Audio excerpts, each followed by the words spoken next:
Adorable. Everybody, this is Jack. How's it going, everybody? This is Maddie. You're listening to the No Nerds Wear Harm podcast. It's a podcast about movies, shows, comic books, and all things nerdy. This is episode 2, Jack. Episode 2. On episode 2, we're going to be talking about the Kingsman franchise. That's the Kingsman Golden Circle, and the new movie, The Kingsman. And we'll be doing our review of the Book of Boba Fett at the end. Just so everybody knows, we have spoilers in this episode, so please click off. If you don't want to hear them, go watch everything that I just said, and come back and listen to the podcast. And like Maddie said, this is episode 2, and I can't believe we even made it past episode 1. Here we are. This is. What do you mean? We're gonna make this. We're gonna be 200 episodes in, and we're gonna say, "Fuck!" Remember when we were in episode 2 and episode 1? Goals. That's all I can say about that. Just so everybody knows that Maddie's got like a book. Now we're going to be on YouTube. Look at this. We're going to be on YouTube. Maddie's got pages upon pages. 5 fucking pages. He's been working. So this is a monthly podcast. Maddie's been working night and day on this podcast. I'm always worried. I'm not worried. I'm so passionate. I'm passionate about it. He's passionate. We got a good episode. I'm very excited about our topics today. And I think, people are going to like this episode. I think so too.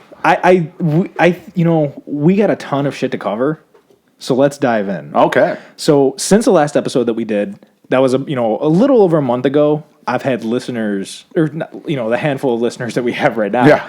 And they're all 3 of them. And they would text me and they'd say, I got this is how I feel about this is how I feel about that. One of my cousins, Kenneth, he actually was texting me while listening, and every question that I was asking you, he was texting me all the answers. So I got done with work. I'm like, what the fuck? Why do I have 45 text messages? It wasn't 45. It was like 16. But still 16. I was like, he's answering all the questions I was asking you. Okay. Like who is least favorite, or what his least favorite DC film was and stuff like that. Okay. So he's liking it. People are liking it. We got some feedback. It is definitely for a particular audience. So, if you're not into the comic book scene, if you're not into superhero movies, Star Wars. Definitely Star Wars. If you're not into Star Wars, this podcast is not going to be for you. But if you are into those things, we're not experts. We've always said we're not experts. But we like a good argument once in a while, and we do differ a lot. Yeah. But there is a lot of similarities. We do have a lot of similarities. I mean, today I think I don't know if we're going to argue too much this episode. We might at the end. I think it's going to be this. I'm warning everybody now. I'm a big Star Wars fan. Maddie's a big Star Wars fan. He's the bigger Star Wars. You're definitely the bigger Star Wars fan. Right, but you're still big into Star Wars, yes. And we will definitely see some hostility, I should say. The waves on the recording is going to be like super loud. Screen's going to break on the computer. It's going to be so big. But no, I'm very excited. Like you said, let's jump into it. Yeah, so I've had some people tell me some things that they really liked about it and some things they wish we had more of. So, I'm going to call this just listeners' notes. Very first thing, which we took care of pretty soon, was they're like, how do I listen on Android devices? We need it on Spotify. You go out and buy an Apple phone like every other red-blooded American. Hear that, Apple? Do you hear that? This is promotion. Free promotion. Not that you need it. Yeah. Right. But yeah, so everyone wanted it on Spotify. They're like, I need to be able to listen on my Android, and you fucking delivered. Than't you. Hell yeah. Why are we high-fiving? I don't know. Because it's fucking awesome. This is a big deal. Some people are like, I don't know how you get it on Spotify. It's actually really easy, wasn't it? It is. It's like copy and paste. Well, the thing is, like we record on my laptop, and my laptop is so old that I don't think some of the websites are working. So then, I have to cut and paste it, send it to my phone, take my phone, and then cut and paste it from my phone.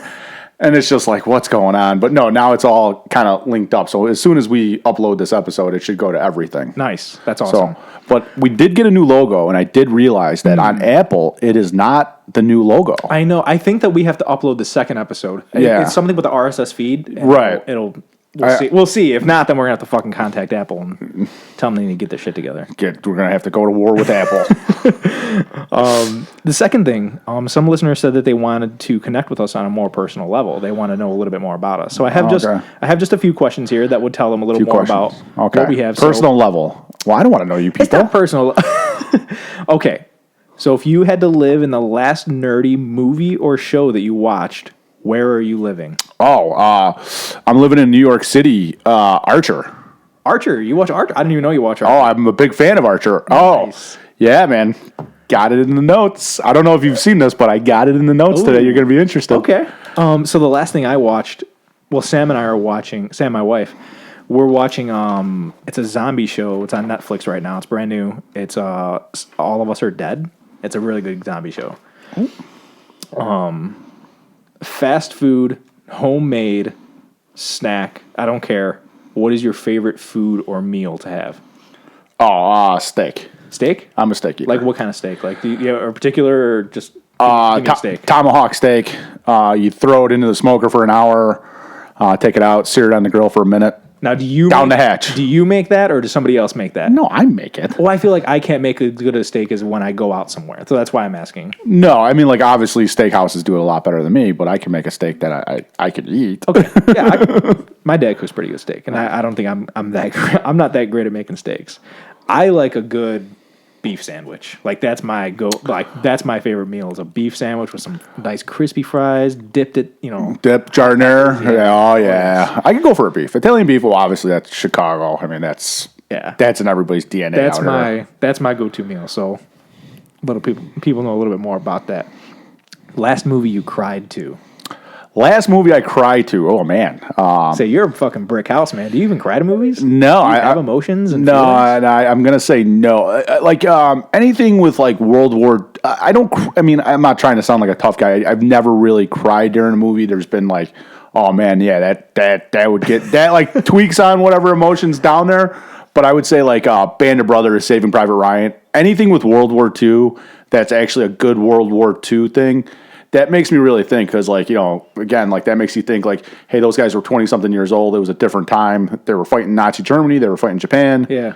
That could have been me if I was alive in the 40s. Yeah. And it gets to me a little bit. But okay, so you feel an emotional connection in a way, not connected personally, but like you put yourself in their shoes. Yeah. So what I mean, what'd you watch this morning? That's probably what you were crying to. This morning? I didn't watch anything this morning. I cried on Friday. I got home and the girls were watching Inside Out. Inside. Oh, okay, yeah. Pixar Disney movie. I got home and they were watching that. So and I've seen Inside Out at least 5-6 times, and it still gets me every time. Okay, I can cry to Encanto every time still. So okay, that it gets me. And then last question. This is kind of a fun question. I hope viewers or listeners come back with it. If Deadpool was beheaded, will his body grow a new head, or will his head grow a new body? Ooh. I don't know. I'm going to say his body would grow a new head. Okay. Right? I would say head grows a new body because his mind is still there. His mind's okay. So he would just grow a new body, but so the beheaded part of his original body would just decompose. Because he's torn. I don't know, he's torn apart in the second one. Yes. And he grows the baby legs. Yeah, I guess you can go either way with that one. That's a stumper for Jack. I don't know. This needs to be answered, Marvel. We need the answer. Yeah, you can't even ask Stan Lee now that he's gone. But yeah, I don't know. I guess I don't know. I guess you can go either way. That's a mindfuck question right there. Well, glad I found it. So third, listeners want to know more behind the scenes stuffs on the movies. They like that. These listeners are a little demanding. Listen, all three of you, and we're two of them. So who's the one? They know what they want. All right, I want to make the listeners happy. They like the behind the scenes stuff. Well, particularly I liked because I didn't know in the Ghostbusters episode that you said that Ivan Reitman was a stand-in for. Oh shit, what's his name? Who plays Egon? Harold Ramis. Harold Ramis. And I was like, oh wow, that's cool. That's good information. So, I do have some behind the scenes stuff. I'm not gonna lie, I have nothing behind the scenes on the Kingsman movies. I have some interesting stuff I think you'll like. Okay, I'm curious. So yeah, I'm gonna be that fans. I'm sorry, that's not gonna be answered by Jack today. I'll work on it for the next episode. And then fourth, listeners liked that we talked about how old we were when we saw the Ghostbusters movies. Ooh. And, like our first experiences with watching them and stuff like that. So I am going to ask, and not in depth, but I want to know our first experiences of watching the Kingsman movies when we get there. Okay, cool. We'll do that when we talk to every single one of these. I can answer that question. I can definitely answer that. Good.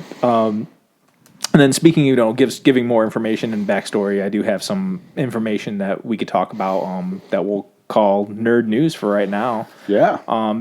And we'll go back and forth on this. I know I have a lot more than you do. You do, but let me kick it off because you already mentioned his name.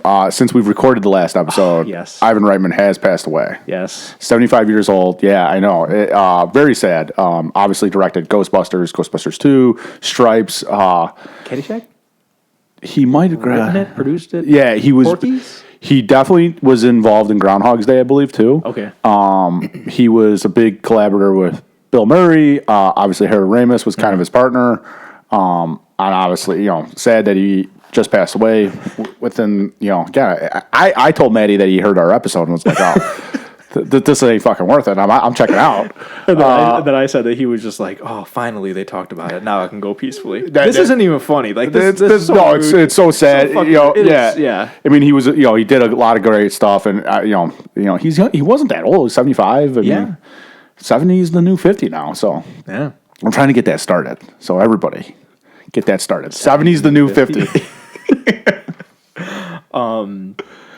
Yeah, that was something I did have in the nerd news that I have here. I'll start off then. Okay, go ahead. Maybe I'll give 2 to all your 1. Yeah, I only got like 6. You got like 30. No, I probably got like 10 or 12. I'm also curious to see what you consider news and then what I consider news. Okay. So this is a spoiler, people. If you haven't seen Spider-Man No Way Home, this is a spoiler. Okay. And I'm not going to go into detail about it, but the very first interview with all 3 Spider-Men happened since our last episode. Okay. And they all talked about being Spider-Man and what it was like filming and how it is to interact with each other, because they interact with each other. All 3 Spider-Men are in Spider-Man No Way Home, and it's fucking amazing. I stood up and clapped in the theater. Like, it was probably one of the best experiences. It was the best experience I've ever had watching a movie in a movie theater. And they had an interview about a month ago now, like right after we recorded the episode, just talking about how it was working with each other, and it was an awesome interview. And then my next piece of nerd news is more towards Disney fans, because I'm a big Disney fan. The Festival of Fantasy parade in Disney is coming back, as well as the mask mandate. So if anybody wants to go to Disney World, if you are vaccinated, which, I mean, they're not carding anybody for your vaccination cards, but if you want to go there and you don't want to wear a mask, you don't have to anymore, which is awesome news, because we went a month ago and we had to fucking wear our masks, and I kind of wish we would have waited a month, but we went for Sam's birthday, so. But you'll be going in what, like another week? No, we might go in June. You go 16 times a year to Disney. We might go in June for one day, and then we go on a cruise. Oh, fuck, Sam's going to kill me. She tells me all the time. Yeah. October, we go on a cruise. Just so you know, Maddie and his wife Sam go to Disney World more than anybody I've ever met. Or they're involved in like a Disney vacation. You guys are big Disney people. I'm a huge Disney fan. I would say that I'm a bigger... They fall in the same category. But get a babysitter, take your wife to Hawaii. Be a grown-up. Come on. There's a Disney resort in Hawaii, Oh so my we God. want to go to that. This is going to be our last episode. So those are my 2 pieces. What do you got for me? Okay, I got James Gunn. I'm going to talk about James Gunn here for a minute. Oh, yeah. James Gunn, directing right now Guardians of the Galaxy 3, officially announced that he is done making movies for 1 year because he is going to DC TV. So he's going Also to... after Peacemaker. So he's got Peacemaker Season 2. Did you watch that? I did not. I'm going to talk about it. Let me talk. I'm sorry. I let you talk. Okay, I'm I let sorry. you I'm sorry. talk. I'm trying to... That's what I'm going to say. So Peacemaker 2, been greenlighted. Obviously, DC's got more TV shows coming out, probably to HBO Max. I have not seen Peacemaker. Maddie has not seen Peacemaker. I'm assuming you didn't see it because you just asked. I did not. My thing is, I don't know if I can get behind John Cena carrying a franchise, let alone the whole DC thing. So I'm really hoping Robert Pattinson's Batman comes out and it's just awesome. But James Gunn officially said that he's probably done after Guardians of the Galaxy 3 with making the Guardians movie. I'm not saying he's done making movies, but he did say he's going to take a year off from making movies probably to focus on DC on TV, DC comic movies on TV. Peacemaker, obviously, getting a season 2. I think it was greenlit like right after. Like I think it was the day that the last episode came out. Right. It was greenlit pretty quickly. And no, I have not seen it, so I'm not going to comment on it. But again, John Cena, I'm just like, I know what scene happened in the last episode. don't tell me. I want to watch it. I'm going to watch it probably. I'm gonna watch it too. So everybody knows this, right? I have another kid on the way. It's like days away. So I'm going to be on the couch a lot with my wife. I'm going to be doing a lot of couch time while my wife takes care of these two kids. She's going to hear this and beat the crap out of me. But I'm going to probably watch it while I'm at home when we're taking care of the kids. And I'm going to, maybe I'll bring it up next episode. I'm kind of curious. I got to see it. It's been greenlit. I'm excited. Because DC is so much darker than Marvel. Yeah. I'm always happy to see a DC thing get picked up a little bit. And I'm excited to watch it. But James Gunn, DC TV, so we'll see what he's involved in. He's going to be like the head of DC, I think.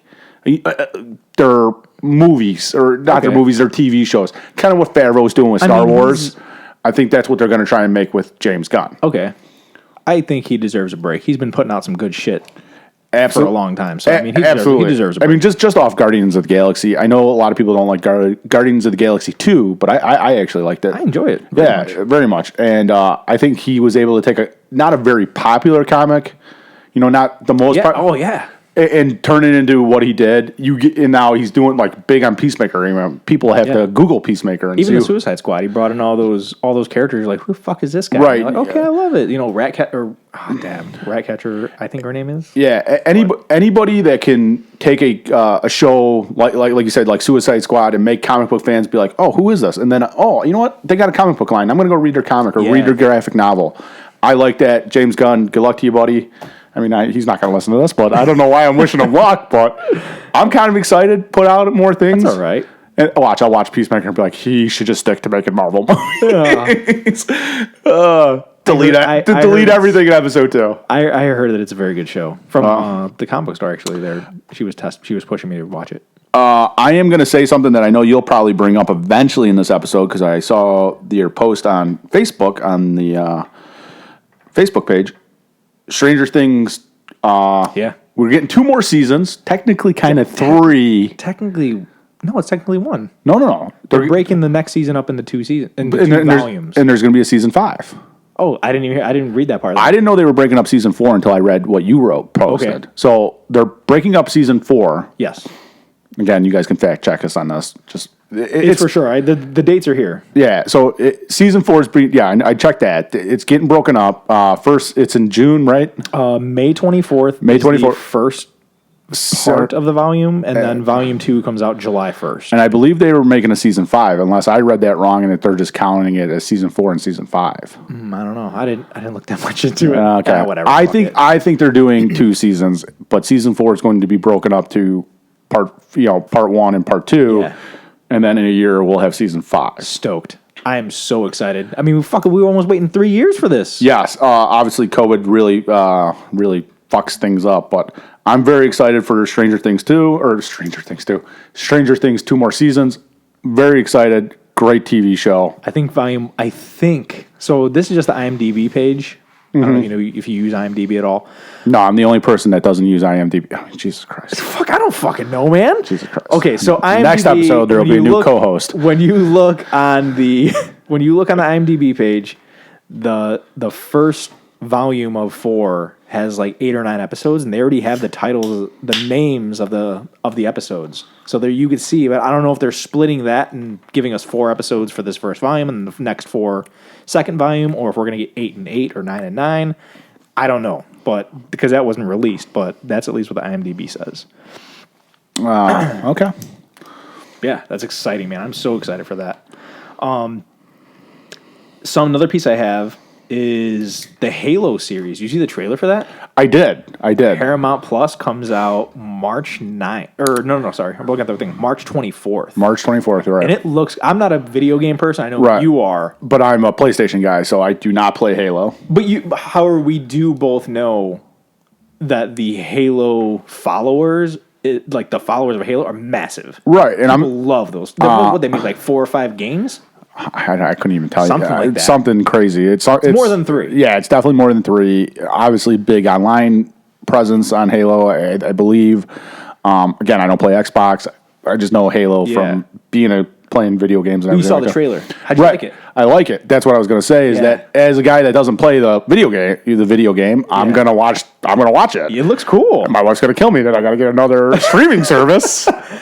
I'm waiting. For Paramount, yeah. I'm waiting for the day that all these streaming services are like, okay, hey, listen, you pay this a year, you get all the streaming services. That'd be nice. Because I can't be $1 playing. million idea, dude. It is. $1 million idea. It is, and you guys don't even just so I don't have to explain why I got Hulu Live, Netflix, Amazon Prime, Apple TV, Disney Plus. Yeah.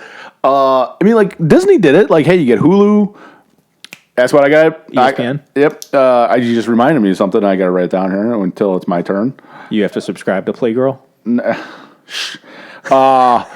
No, but like so Disney Plus, you obviously get ESPN Plus and Hulu, so that's nice. But I pay the little upgraded package for Hulu so I can get live TV. Yeah. Probably shouldn't say that. My wife will probably listen to this episode. I'm definitely getting that canceled. But yeah, Halo series. I'm stoked for it. Comes out March 24th. It's exclusive to Paramount Plus. Pablo Schreiber is the main character, correct?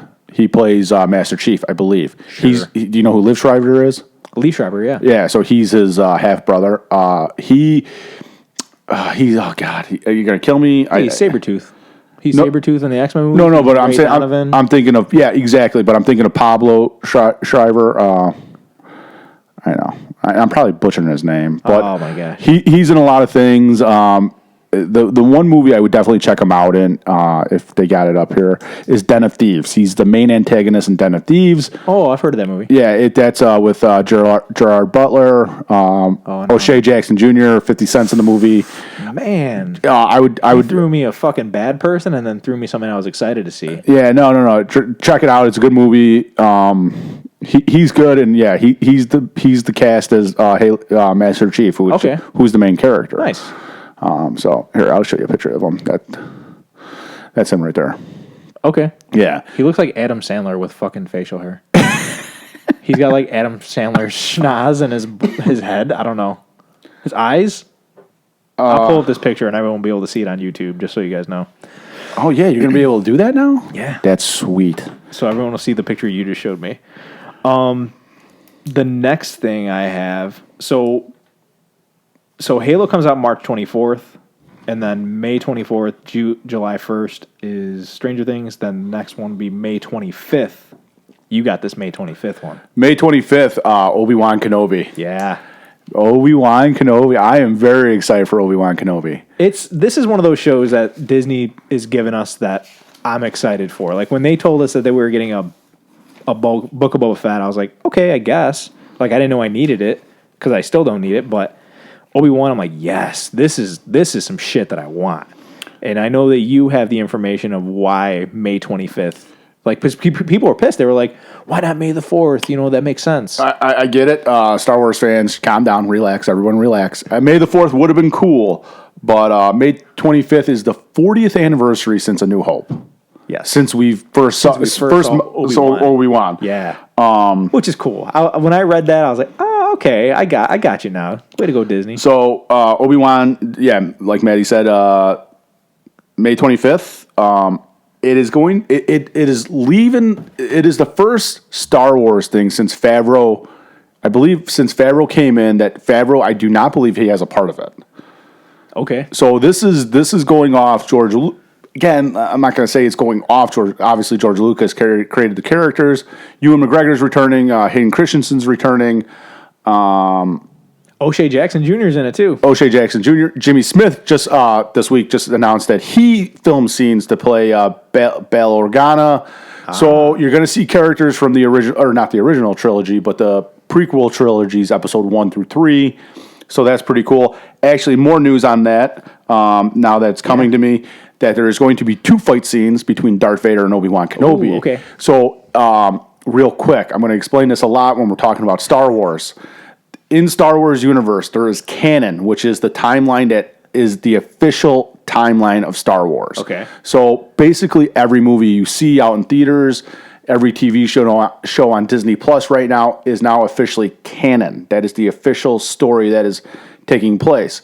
There are side stories, there are books, comics, little mini stories and everything like that, that is considered legend. Video games, that is considered legend. That is not official canon.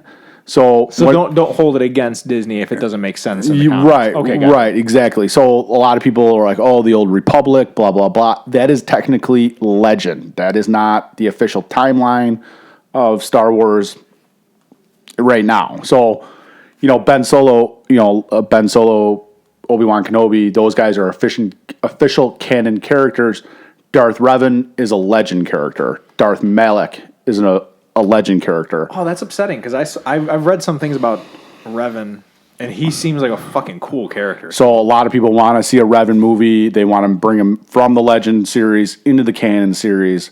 It's just what I've read or Wikipedia and found out about him. Or Wikipedia is what it's called? Yeah, Wikipedia. Obviously, that's a good place to check out Star Wars things. And they give you two categories. Some characters do appear in Legend. They do appear in canon. You can click on right below their picture. Usually it says go to Legend. Click on that and that will tell their Legend story. Oh, okay. So good to know.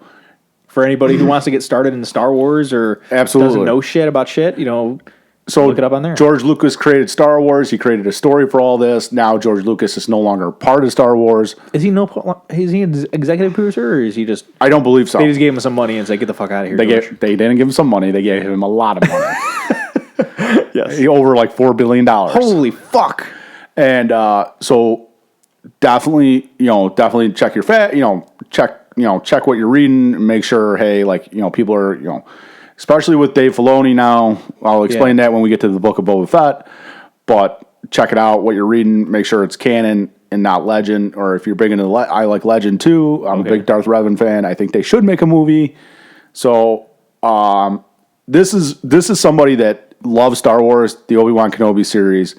I am extremely excited for because people think like Obi-Wan just he gave up, Order 66 happened, he disappeared, and he sat on Tatooine for 30 years. Kind of scared or something. Yeah. No, that you're not, and I'm really hoping they show him Obi-Wan Kenobi. It becomes the unofficial kind of Grand Master of the Jedi. Like setting up some shit in the background that we don't know about, which will justify his character a little better. I hope that this show makes A New Hope a better movie. Absolutely. Same thing with, I'm putting it on the same type of caliber that when I saw Rogue One. Okay. And Rogue One got me excited for these standalone Star Wars movies. I was like, oh, this is awesome. I am so excited for Obi-Wan Kenobi. I can't even contain it. I will be. For some listeners not versed in it, Rogue One was a side story of Star Wars. Right. That it's its own thing, but it ties into Star Wars lore. Right. And we'll do a Star Wars episode probably. Yeah, probably in May. Get to it. We'll probably have to do May 4th. I mean, probably not May 4th, but we'll probably talk about Obi-Wan, or we'll wait till Obi-Wan's done. Right. But yeah, for sure. Definitely a Star Wars episode. Next piece I got, there's a few trailers I have that I just want to know. I really just want to know if you watched it, if you watched a trailer, and if you liked it. Okay. Because I don't want to get too into these. Lightyear. Buzz Lightyear. Did you watch the trailer? I watched that. I saw that. You're talking about on Super Bowl, right? Yes. I saw the Lightyear trailer a little bit before that. Yeah. Yeah. I'm stoked for it. I'm excited. I'm excited too. It looks awesome. Maybe we'll go bring the kids to see that. If Sloan will sit through a movie. No, Sloan belongs in a prison cell. Well, she'll be a little older by then, but yeah, no, Lightyear, very excited about that. That's kind of a cool little story. So I'm stoked for it. Jurassic World. Oh, pumped! You pumped? How can you not be pumped? They're bringing Jurassic Park and Jurassic World. It's Jurassic World Dominion. Yes, they're bringing the Jurassic World cast and the Jurassic Park cast together. I'm very excited for that. I hope they do a good job. I didn't care for the first Jurassic World. What? I liked the second one, and then so I hope the third one. No, Jurassic World I thought was awesome. I thought it was too. I don't know. It was too extra. I just say that. No, I disagree. I thought it was perfect. It gave you enough homage to the original trilogy, and it introduced a new line of characters that you were like, okay, I can get behind these guys. And the second one, I kind of thought was like, it's the Lost World again. I'm like, I'm watching the Lost World. Stop redoing movies like this. Oh, man, I like the second one a lot.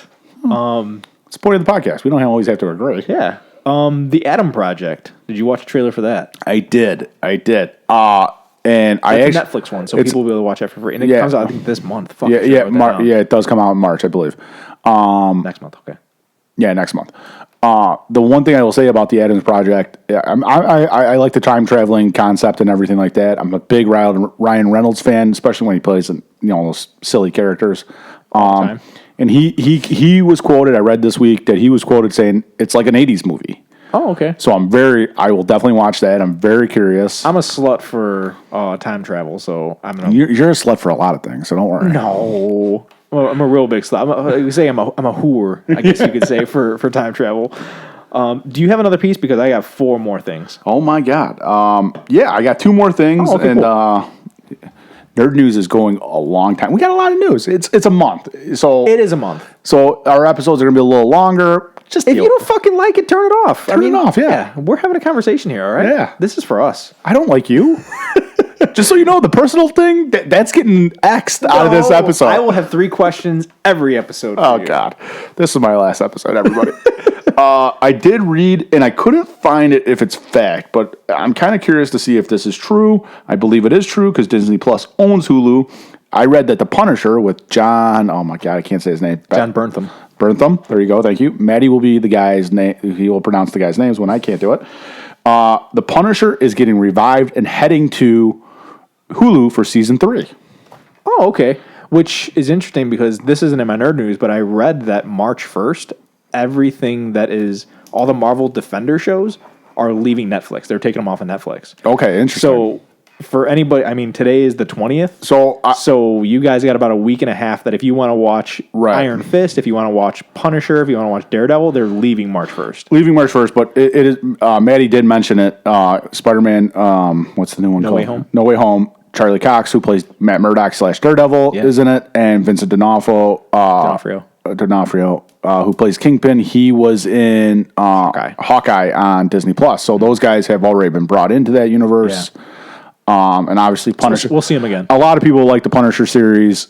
I still got to watch it. I still haven't watched it. Okay, I mean, seriously, I should just get something to throw at you. Fuck. Definitely watch it. Very violent. I want to watch Very violent. That is why it's not going on Disney Plus. It will go on Hulu. That's what I read. But it is supposedly been greenlighted. But maybe they're waiting for an announcement date, something like that. They like to drop bombshells like that, like all on one date.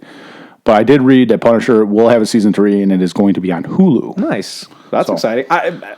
I've never heard a bad thing about it, so I do want to watch it. DC, The World Needs Heroes trailer. Did you watch that? I did not. Okay, so it's basically DC's trailer for all the shit they're putting out this year. So the new Aquaman, the Black Adam, what else are they coming out with? The Flash movie. They've kind of put them all together and show clips of everything. It fucking revives how you think the DC movies are going because it looks bad ass. It makes me want to see these movies. Like Black Adam, I'm like, oh, okay, I guess. And then even Aquaman, I liked Aquaman, the first one, but I'm like, okay, I guess. Right. And then the Flash, I'm excited for because we had talked that they're doing Flashpoint as their first thing, like your starting off point, but it could be good. I'm more excited for the Flash, but brings back Michael Keaton. Yes, but this trailer showcases them all and shows you what we're getting and shows you, like you had said earlier, that darker side of DC films that we want, and it looks fucking awesome. Check it out. I'm going to post all these trailers onto our Facebook page so that if anybody wants to check them out, go right there. Another trailer. This is my last trailer. Doctor Strange trailer. Now, we had spoken briefly about this. Yes, I was waiting for you to bring this up. I thought this would be point 1 for you.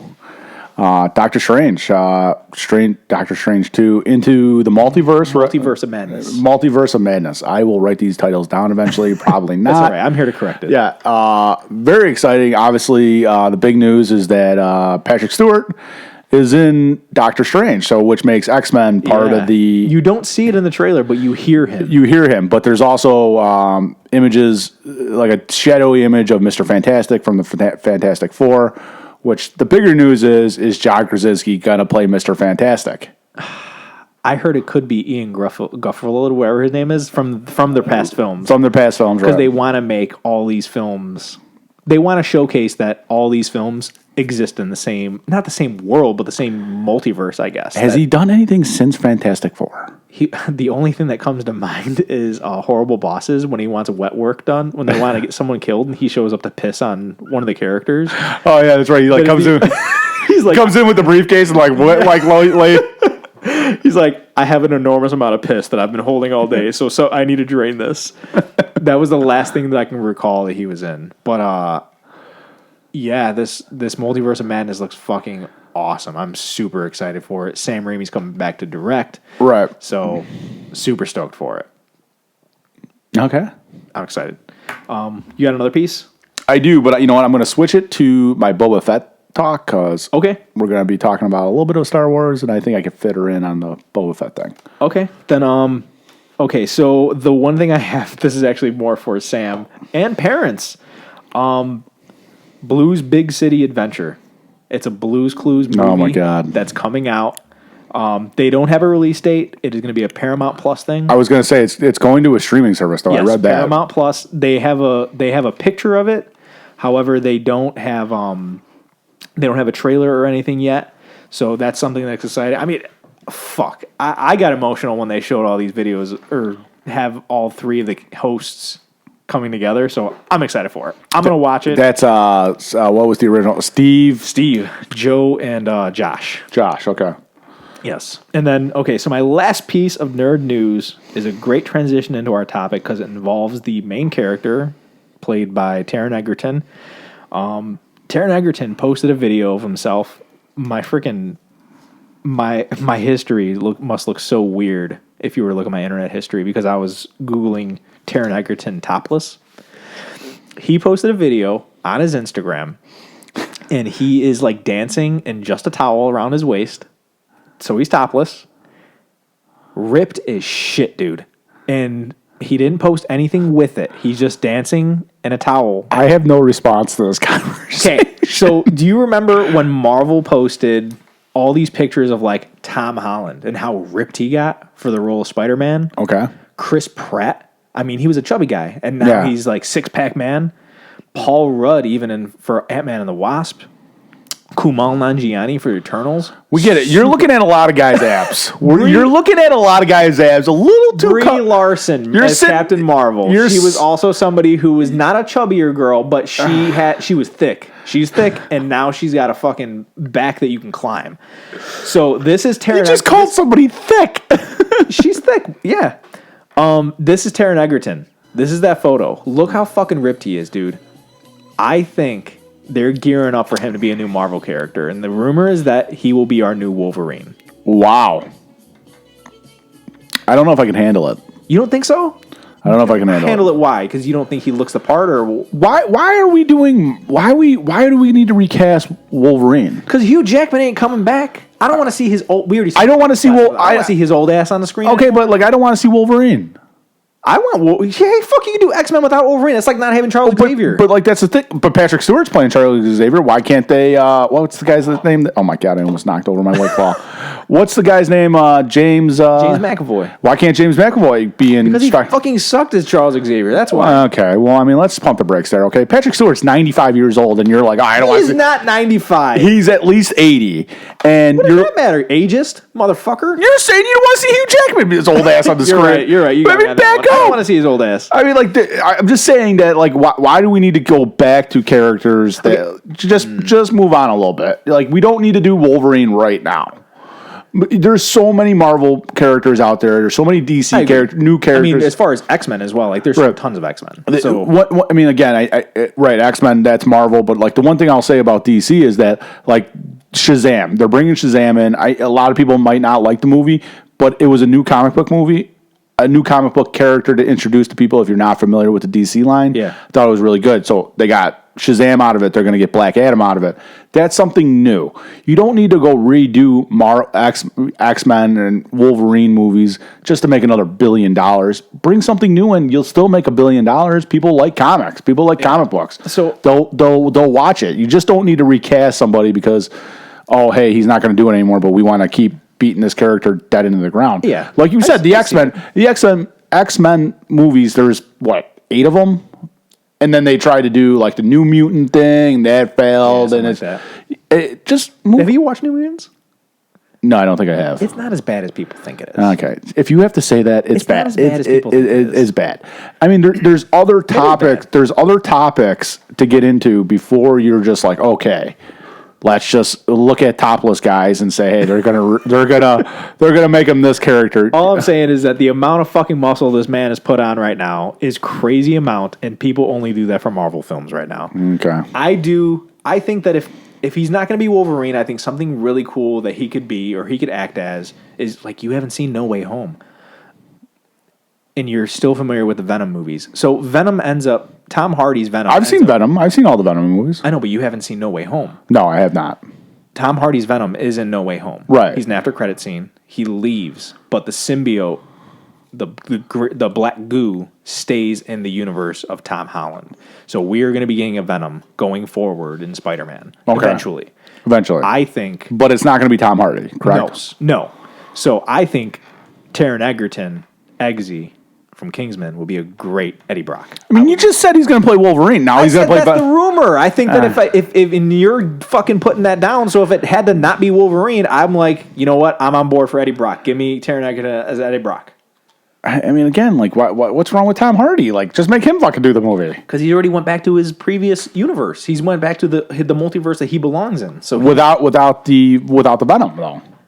No, he left a piece. Oh, he left. Motherfucker, you got to watch No Way Home. I'm not a Spider-Man fan. Exactly. He's not a Spider-Man fan. This is crazy. I mean, you don't have to be a Spider-Man fan to see the fucking films. You think I'm a fan of Captain Marvel or Doctor Strange for that matter? No, but I've seen the films because it belongs in the continuity of what I need to watch.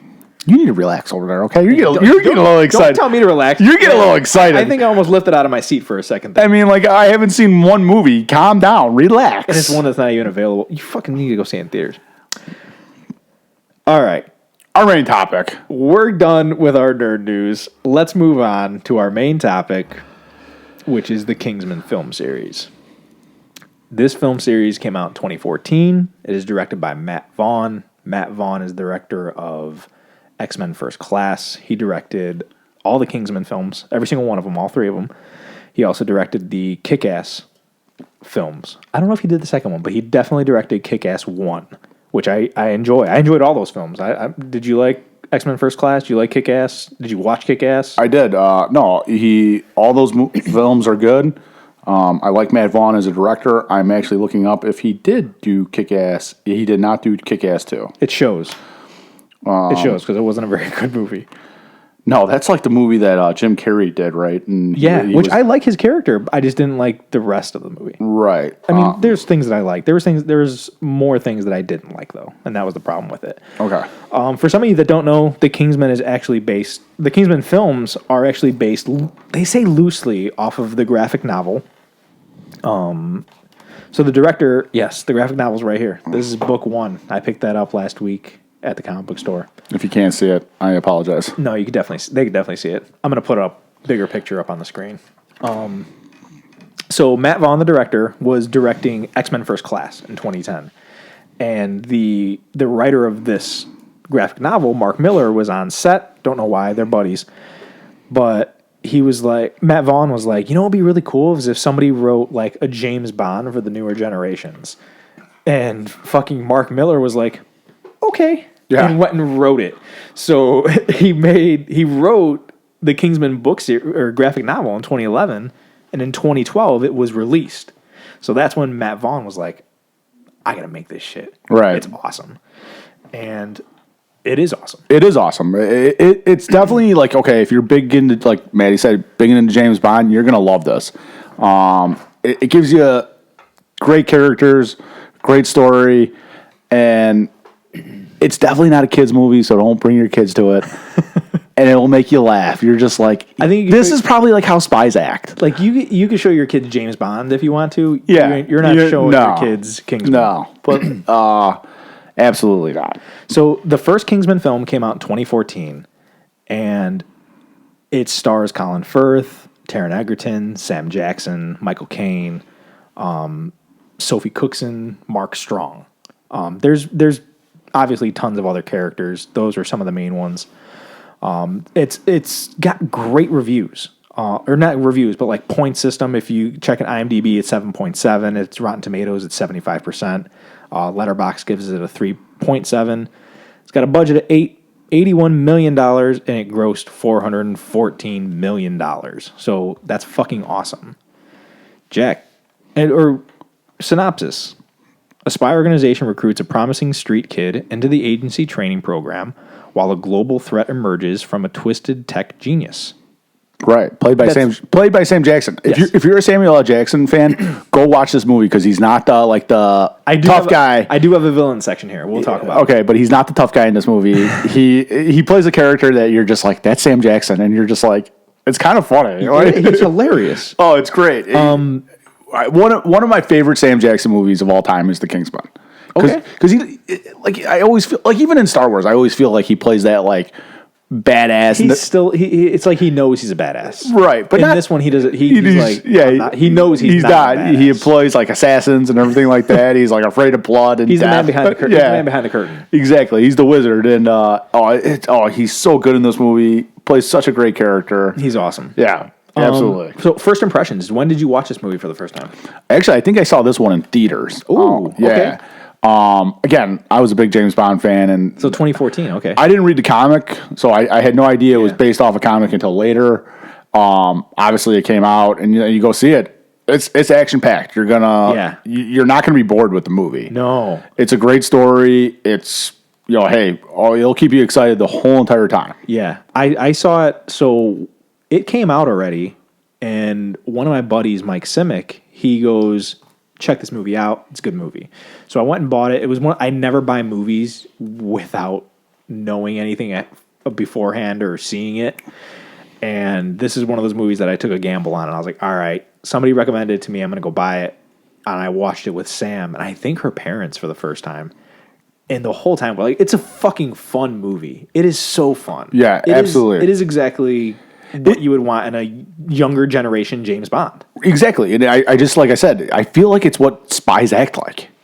Probably. I mean, spies have to get excited. Like when you see James Bond getting a new gadget, and he's just like, okay, I'm gonna stick it in my pocket. Which I like James Bond to an extent. But this is like, Eggsy gets excited when he gets a fucking new gadget. Yeah. And it's real shit. Yeah.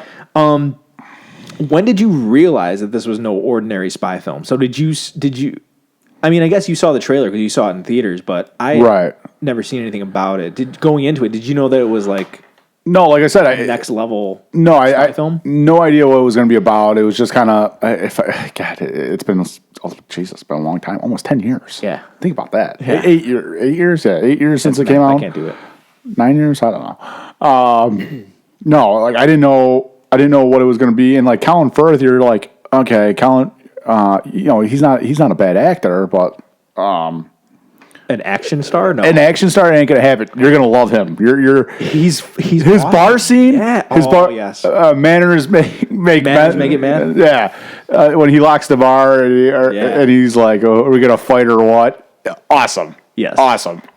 So Colin's Firth character plays like this Kingsman. He plays a Kingsman who is in this agency, and he wants to bring Eggsy in, who is played by Taron Egerton. He's the younger generation that we're talking about. And his father wants to train him. His father was a Kingsman, yeah. No, he wasn't. Was he a Kingsman? He died on like the training exercise. Yes. And he dies. He dies saving Merlin Mark Strong's character and Colin Firth's character's lives. Yes. And that's why they kind of been looking over him, and that's why they induct him into Kingsman. We had an interesting conversation about this part because I'm in the film club I'm in with your wife and my wife. We were talking about, was his dad actually a Kingsman or was he not? Was he in the training? He was in the training because remember, I believe they say like, oh, you're going to be Lancelot, you'll be Galahad, and then Mark Strong is Merlin. Yes. And his father died. Why Eggsy's a baby. Yes. And they kind of look after him and everything like that. That's what I remember about the movie, I believe. Yeah.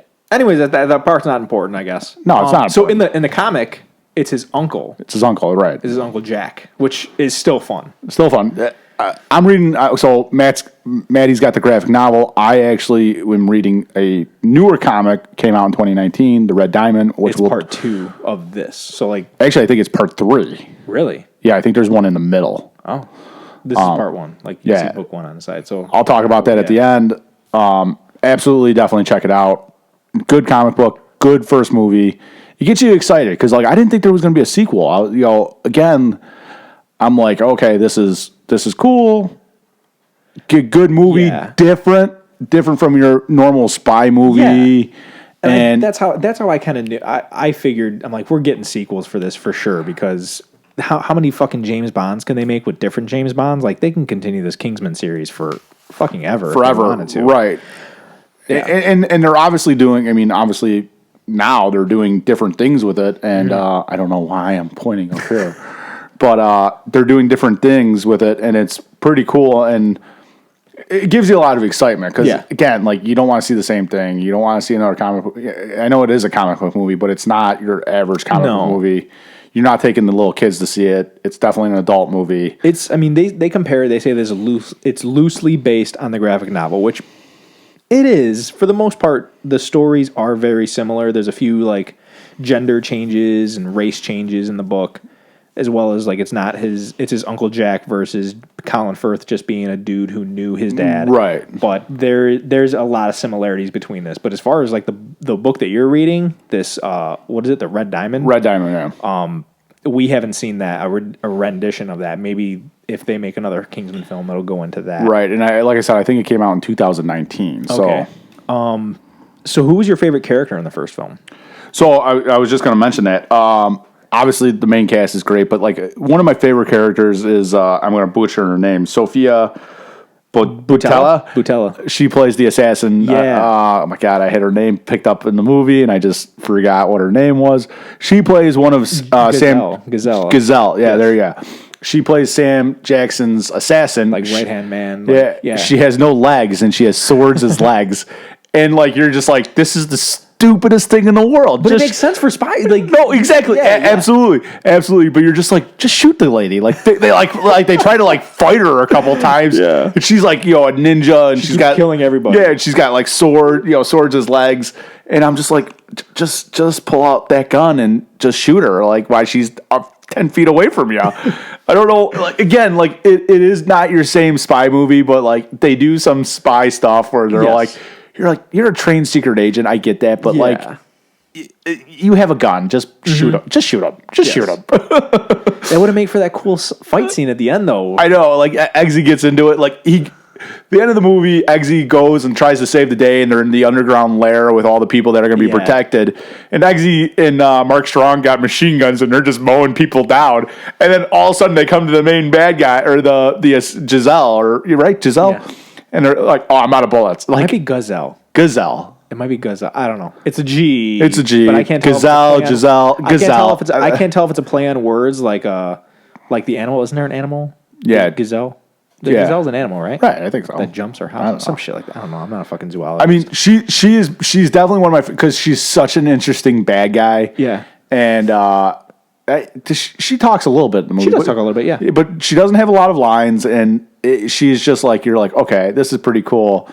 But it's just so funny that like she could get away with all this stuff, and I'm just like, they have like these little special handguns that are like regular handguns, but they also shoot a shotgun shell. Yeah. And I'm like, why didn't you just save one shotgun shell for this lady? I want answers. Yes. I also have this. So what Sam and I really like, because we were talking about this last night, is the style choices that they make in these movies. Okay. So like the way it's filmed. Right. So all the action's kept in the middle of the screen, so your eyes don't have to wander and be like, what the fuck's going on? Exactly. And their use of like speed, like they'll go really fast with the camera and then slow it down as somebody jumps or some shit. Like it's really cool the way the action's done in these, and the way it'll zoom in on like a fucking bullet or a knife or something. Like the style choice is really cool. Right. Something in particular that I never even noticed before, and Sam brought it up last night, is so the church scene. Correct. Okay. How violent and gory is that church scene? Oh, it's awesome. And they could have went that same direction in the mountains when all the heads are being blown off, but they do confetti. Yeah. And I thought it was, and Sam brought it to my attention. I was like, very interesting. They could have done that, but why didn't they? And it was fun. And it was fun. I loved it because it goes with the music. But I'm like, well, way to go, Sam. Fucking heads up for that, because that was great. I like you that. you must be in the doghouse complimenting your No, wife I'm like not. this. I was so fucking blown away when she brought that up to me that I said, "Oh my gosh, I need to bring this up." Way to go. I love the style choices. Did you have a favorite scene in the movie, or favorite scenes? Do you have multiple? Because I have 3 written down that stand out to me. I was like, "Oh, this was fun to watch." So are we going all 3 movies or just the first movie? Just the first one. We're only talking the first one right now. Give me a second on the first movie. I'll throw one of mine out there while you're thinking. Okay. The skydiving scene when they're training. Yes, that's good. Such a fun scene. Yeah. You're tense in your seat. You're like, holy shit. It's a training exercise in the movie, and they're skydiving, and they say one person doesn't have a fucking parachute. Great. I really like the scene where Colin Firth is having lunch with Sam Jackson, and they're eating McDonald's, and I don't know what the emphasis is of it, or what if it plays a bigger role, but I'm like, this is just such a fun. It just shows you a little bit more about Sam Jackson's character. Right. So he obviously plays an American, and I don't like. So Americans eat fast. I don't even know if this is like the correct thing behind the scene, or Yeah. he's obviously a billionaire tech guy and everything like that, and he's eating McDonald's, and he brings in this British gentleman, and like because he says he's going to back him up on his. He brings in Colin Firth because it's like a business deal. Yeah, it's like I'm going to support Colin Firth's undercover or whatever. He's like, yeah, I'm gonna exactly. But like, he's a British gentleman. That's the point of the Kingsman. Like, they're an independent spy agency filled with British and women, gentlemen and gentlewomen. I guess you could say. I don't know. Yeah. And Sam Jackson feeds this gentleman McDonald's. Yeah. And he thinks like he's going to get like a rise out of Colin Firth for a minute. Like, oh, like you're serving me McDonald's, like you cheap ass. And Colin Firth's just like, no, I'll take what does he say? I'll take the Big Mac or something. I think he takes the Big Mac. Yeah. I think Sam Jackson takes 2 cheeseburgers with the mac sauce. Right. So And it's I don't know why it stands out to me or why I think it's a good scene, but it's a fucking intense scene. You're like, is this shit about to jump off right now? yeah, exactly. Good scene. I liked it a lot. I touched on it a little bit, but I'm gonna go with the bar scene when obviously Eggsy, he comes from like not a broken home. His dad was obviously killed in action. He's living with a single mom. He's got like a baby brother and an abusive stepdad, boyfriend type of thing with the mom. And his dad's like runs a gang or whatever it is. And they go to like beat up Eggsy, and he's sitting there talking with Colin Firth at a pub. And the dad's gang's like, oh, you better leave, pal. And Eggsy tells Colin Firth, okay, get out because they're going to beat the crap out of you. And Because he's old. He's older. Yeah. He's got to be pushing. He's probably in his 50s. Oh yeah, He's got to be 50s, yeah. And Colin Firth just like gets up or he says, no, we haven't finished our drinks or whatever. And they like throw his beer out or something like that. And he goes and locks the door and just beats the crap out of Fucking him. badass scene, dude. They like try to shoot him, and he's got the umbrella that's bulletproof, and he just beats the crap out of him. Yes. I think that would be my favorite scene in the first movie. Another scene that I really liked was the scene where Mark Strong, Merlin, and Eggsy were just like, when they first get into the mountain and they're infiltrating, like fucking Eggsy's just making his way through. Like, basically, this is the first showcase that you see where Eggsy is a Kingsman. Right. Like, you're seeing him do he's not training anymore. This is real life shit that's going on. And here's the interesting thing. At this point, Eggsy is technically not a Kingsman. He's actually failed out of the training. Yeah. Because he doesn't shoot the dog. So my wife would not. We're big dog people. We love our dog. Which is good for this question. What dog would you want if you were in the Kingsman? I mean, I got to go with the Beagle. You go with the Beagle? I got to go with the Beagle. I got a Beagle now. Okay. So, so since you mentioned your wife a lot, I have to mention my wife. Yeah. My wife, AJ, would not be happy if I did not mention the dog scene. Our wives are fun. Why the fuck not mention them? Well, I'm sure I'd eventually. So I will probably want Allison on here for an October episode because I want to talk about scary movies and you don't do scary movies. Okay. So I'll produce. yeah. And then I'm not saying you're gonna fucking sit it out, but no, it's cool. Maddie's trying to already replace me. Doesn't realize that I'm the talent. I'm first chair, and he is second chair. He's already trying to replace me. And then we'll have Sam on here. I know Sam watches the same shit that we do, all the same shit we do. So she'll be on eventually. And honestly, it's fun to talk to AJ. Like, we watched The Kingsman last night, and she's watched all the Kingsmen. She knows how much I like The Kingsman.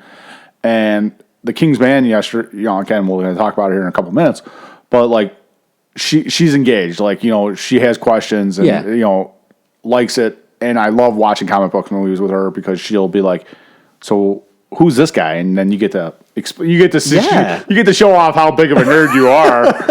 You're like, well, hey, this goes back. You're like, yeah, all that doing shit and doing nothing is going to pay off right now because now I'm going to look like a genius. My moment to shine. I mean, like, I don't think so Star Wars is always on, and like, I'll always just like turn it on if it's on like TBS or TNT. I'm like, it's a Star Wars day. And she's like, she doesn't say it because she's actually a really nice person, but she's probably just like, how many times have you fucking seen Return of the Jedi?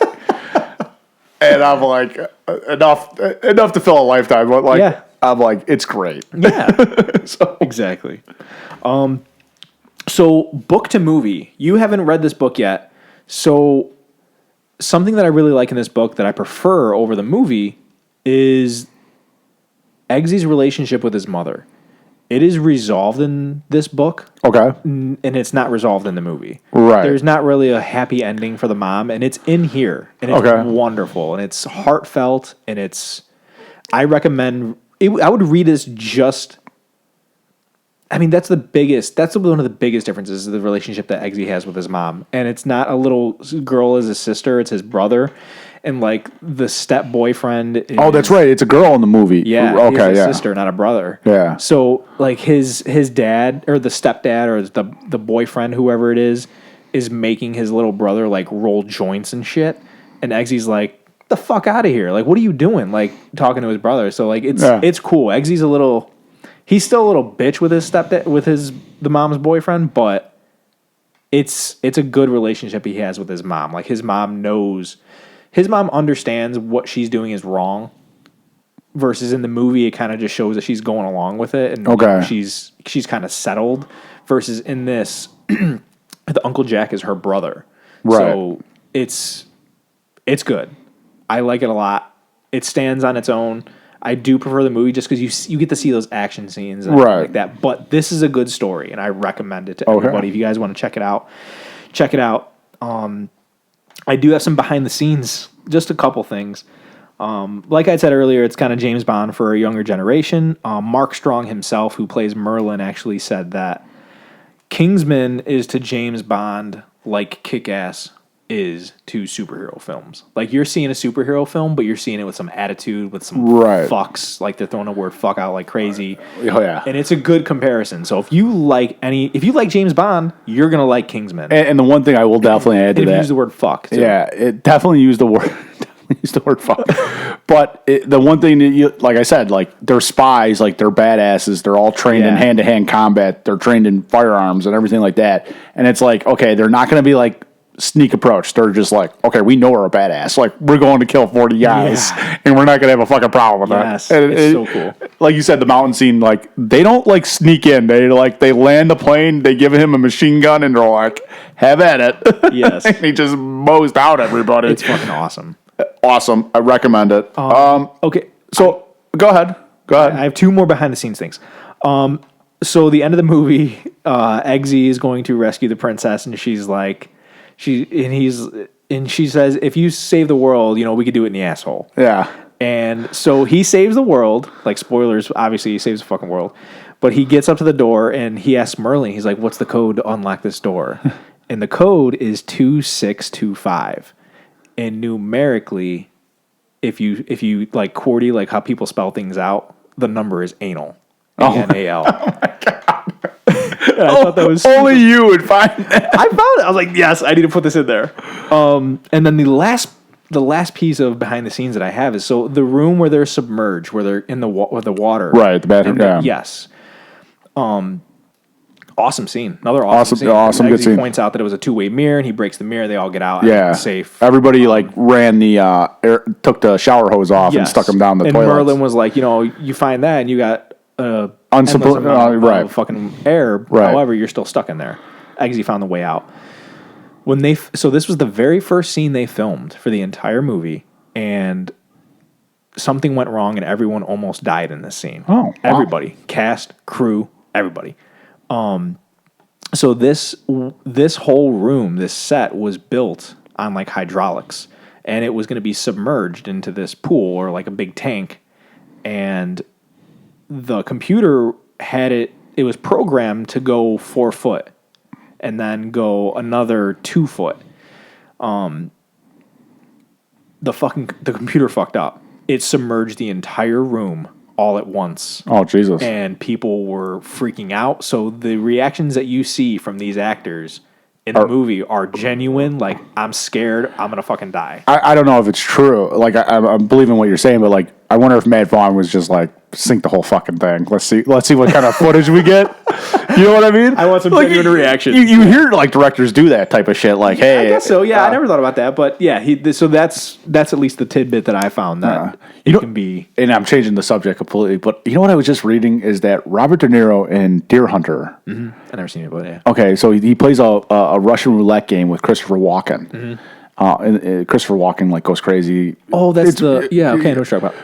Robert De Niro demanded that a live bullet, every time he pulled the trigger to the gun, a live bullet was in the gun.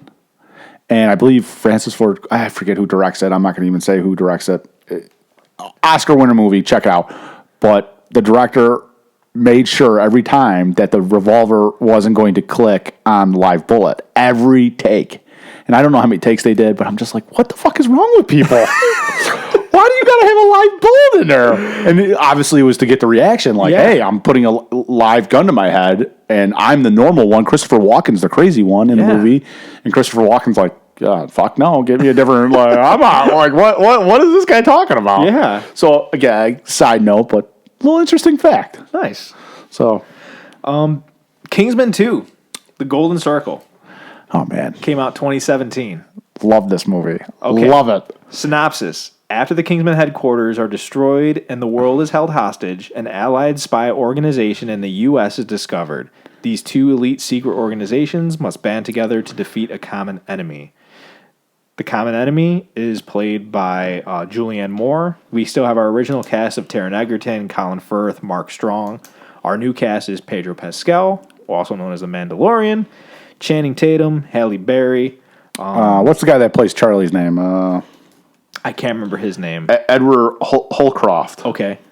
And then also Jeff Bridges, which is awesome because they brought back Julianne Moore and Jeff Bridges, who were also in The Big Lebowski. I thought that was kind of fun. Yeah. Okay. So, love The Golden Circle. Loved it. Great sequel. Very happy about it. The one thing I could have done without was the whole Statesman. What? Yeah. I thought Pablo Pascal, awesome. He's Pedro Pablo. Racist motherfucker. I was talking about Pablo Schreiber. Shut up. Miguel Pascal. Yeah. Something Pascal. So Pedro Pascal, you think he's a good guy, but he ends up being the bad guy. Spoiler alert. Turn the podcast off. Told you to do that. He ends up being the bad guy. Yeah. I thought he was really good. I thought that was kind of cool. But they brought in like Channing Tatum, and you're just like, why? I can't believe you.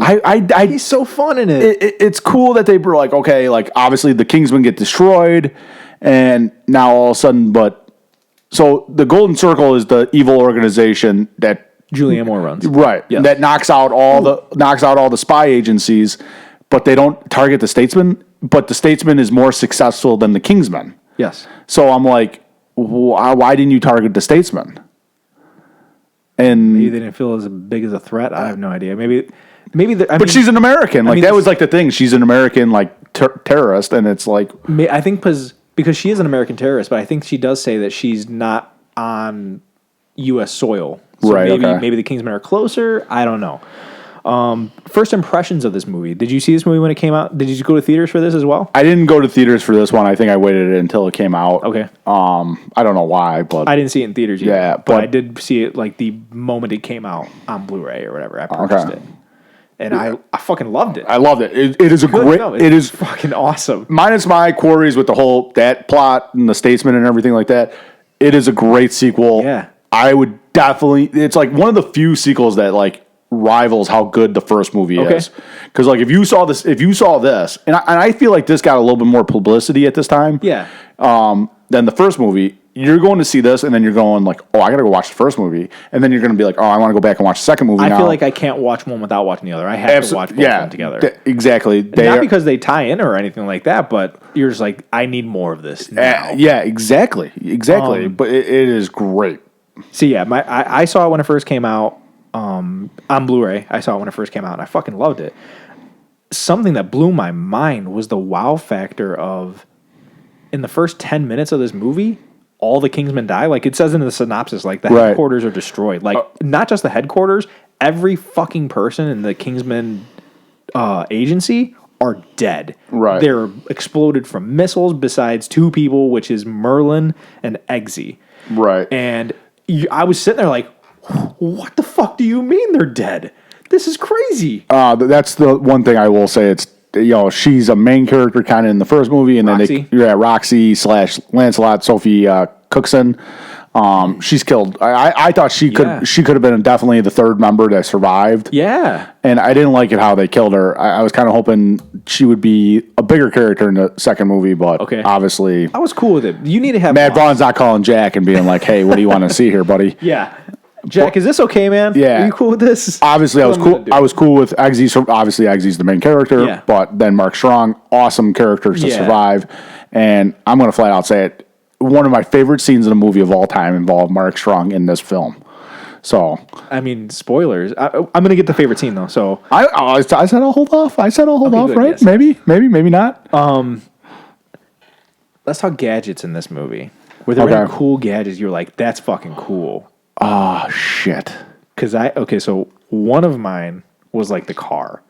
I love, in the very opening scene, the taxi cab, when Charlie comes back. Yes. Yeah. That whole, like, it starts off fucking gung-ho. Like, we're just getting right into this movie. So Charlie comes back. So I believe his name's Edward Holcroft. Mm-hmm. I'm probably butchering that. He's English. I'm Irish. It's weird. But he plays Charlie in the first movie, who's a Kingsman recruit, but is beaten out by Eggsy and Roxy. Yeah. And he ends up being a bad guy, and you think he dies in the first movie, but he comes back like as a half robotic cyborg, and he attacks Eggsy in the taxi cab. Yeah. Yeah, he's a really cool character. His arm is cool. Like, that's a cool gadget. That's one of those gadgets that you're like, holy shit. He's got a robotic arm, yeah. The taxi cab is one of the cool things that I was thinking as well. I was like, this gadget's cool because, you think Eggsy's cornered, and he fucking presses a button, and it just starts driving sideways to get away from them. And from the first film, they tell you that Eggsy's a good driver. Like, he could drive a fucking car. So he gets to showcase this a little bit more in the second film. And then it turns into a fucking submarine, and you're like, this is a pretty cool gadget. Right. Absolutely. That's how the movie starts off. And you're just like, whoa, shit. Like, there's no build up. They go right into the action. 0 to 100. Yeah. Like that. Like that. Exactly. It's awesome. Another cool gadget I really liked was the rope that, Whiskey uses. Was it Whiskey? I think he's. Oh yeah, electric rope or whatever the fuck it is. It's a whip. Yeah. He uses like a whip. It's a pretty cool gadget. Yeah, it's pretty cool. Because the way he uses it, remember Colin Firth? He's got a bag full of like supplies, like a shaving kit basically, and he pulls out a bottle of cologne, he throws it at all the machine gun guys, and he like that was cool. It turns them into like lava or it was almost like they froze them in a way. It's like a hand grenade almost, and it like freezes them and they all die. That was pretty cool. That was a cool gadget. So, man, I can't believe you didn't like the Statesman. I was gonna say, would you be a Kingsman or a Statesman? Obviously, I'm an American. I'd have to be a statesman. I'm not British. You don't have to. Channing Tatum ends up going to the Kingsman at the end of the movie. And I think that was stupid. Here. So, we're both Dutch, right? This is something that we bonded on. You're Dutch as well. I'm not Dutch. You're not Dutch? I'm 100% Irish. Where the fuck did I hear that you're Dutch? I don't know. Why? I was say we'd be Dutchmen. That's just stupid. I thought you were Dutch. I was so excited about this. I was sitting on this joke for like a week, and I was telling Sam, I can't wait to say it. Why would you think I'm a fucking Dutch? moron? Yeah, well, you are. Yeah, I mean that's just embarrassing. We could talk about the villain now, I guess. Did you like Poppy as a villain? I loved her. I fucking hated her. Really? Yeah, I could have dealed without her. I don't know. I've been cool with Pedro Pascal and Charlie is No, the villain. I didn't need a Poppy. I know. I love Poppy because she's just an evil woman that's just like again, like I feel like some drug dealer would want that, like legalize drugs or hey, Everyone's gonna die. The people who use the drugs, like, what the fuck's she gonna do? What is she gonna do after everybody who used the drugs are dead because nobody wanted to pay the bill? I don't know. Who the fuck is gonna buy her drugs afterwards? She's done for. It was kind of a stupid. I liked it. I like this movie a lot. I had a problem with the villain. The villain's my biggest issue with this movie. I liked her a lot. I thought she was kind of an evil, like, you're just like, you're kind of an evil, like, nice lady. When she makes that dude fucking kill his best friend just to join the Golden Circle and then eat his best friend in a cheeseburger, I was like, this was, because I'd watched it this week and I was like, this is fucking intense scene. Like, this is it's kind of gross. I'm like, I'd eat the fucking best friend too. Well, I mean, either it's him or you, and you got to decide. And then she's got those robot dogs. I'm just like, those things are what the fuck? Benny and Jet. Yeah. She's a big Elton John fan. She's a big Elton John fan. She kidnaps Elton John, and she like lives on this island, and she's got like a '60s diner where like headquarters is, and the like salon, the salon, and she kidnaps Elton John, and I forgot that Elton John's even in this movie.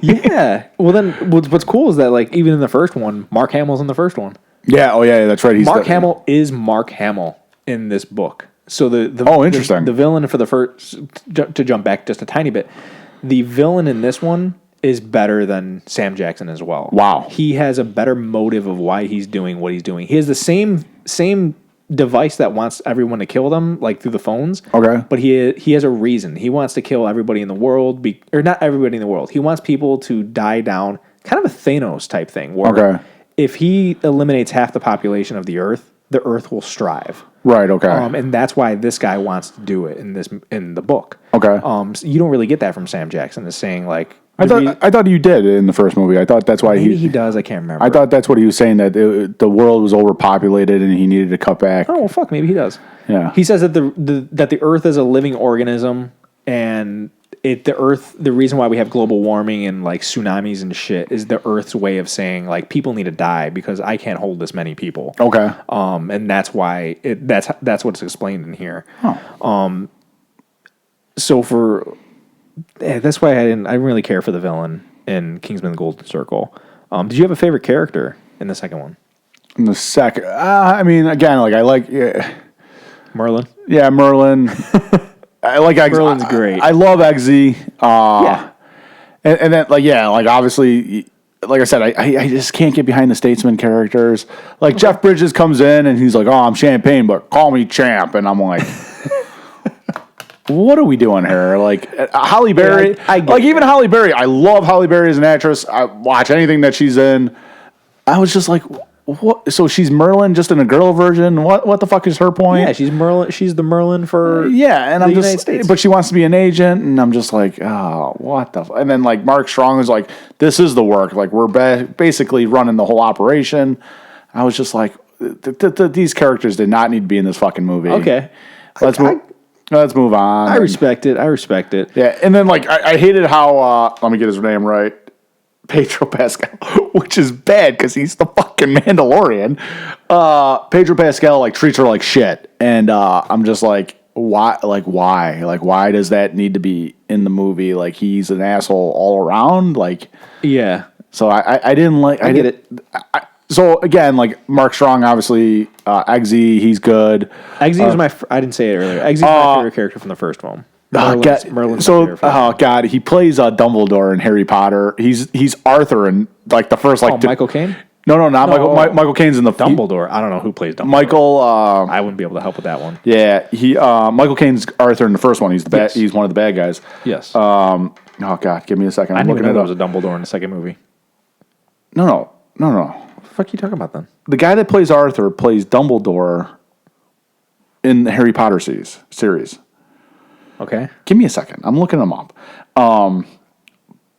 Just trying to think if it's important enough to look up right now. He is. Michael Gambon. Or what about him? So he plays Arthur. He plays the head of the Kingsman, and he's about to get killed, and like he's in the Kingsman tailor shop. Oh, okay, before it explodes? One of my favorite scenes in the movie, he's just like, fuck. And he just blows up. Yeah. It's funny as shit. Sorry, I didn't know his name. I should have wrote it down. I apologize. Sorry, I'm not allowed to look stuff up with Maddie. It's why you write down the fucking things while you're watching It's it. the one note I don't have fucking written down. I got like 17 pages. I'm sorry. Like, Maddie's got a fucking book over here. My shit's printed too. Yeah, printed. Jesus Christ. What a nerd. Come prepread. Jesus What a Christ, fucking... man. Like it's your first fucking time? Yeah, it is. It was my second time. I wrote all my notes this morning. Did you have favorite scene? Oh my God, yes. What was your favorite scene? When Mark Strong is in the forest with Colin Firth and Eggsy. Just that emotional scene. And he just starts... It's so good. He starts singing John Denver. I'm like, oh, this is awesome. And all the security guards are like, Poppy, did you call another lawyer? Yeah. And they're like, he's singing, and he's like real low tone singing John Denver, Take Me Home Country Road. Yeah.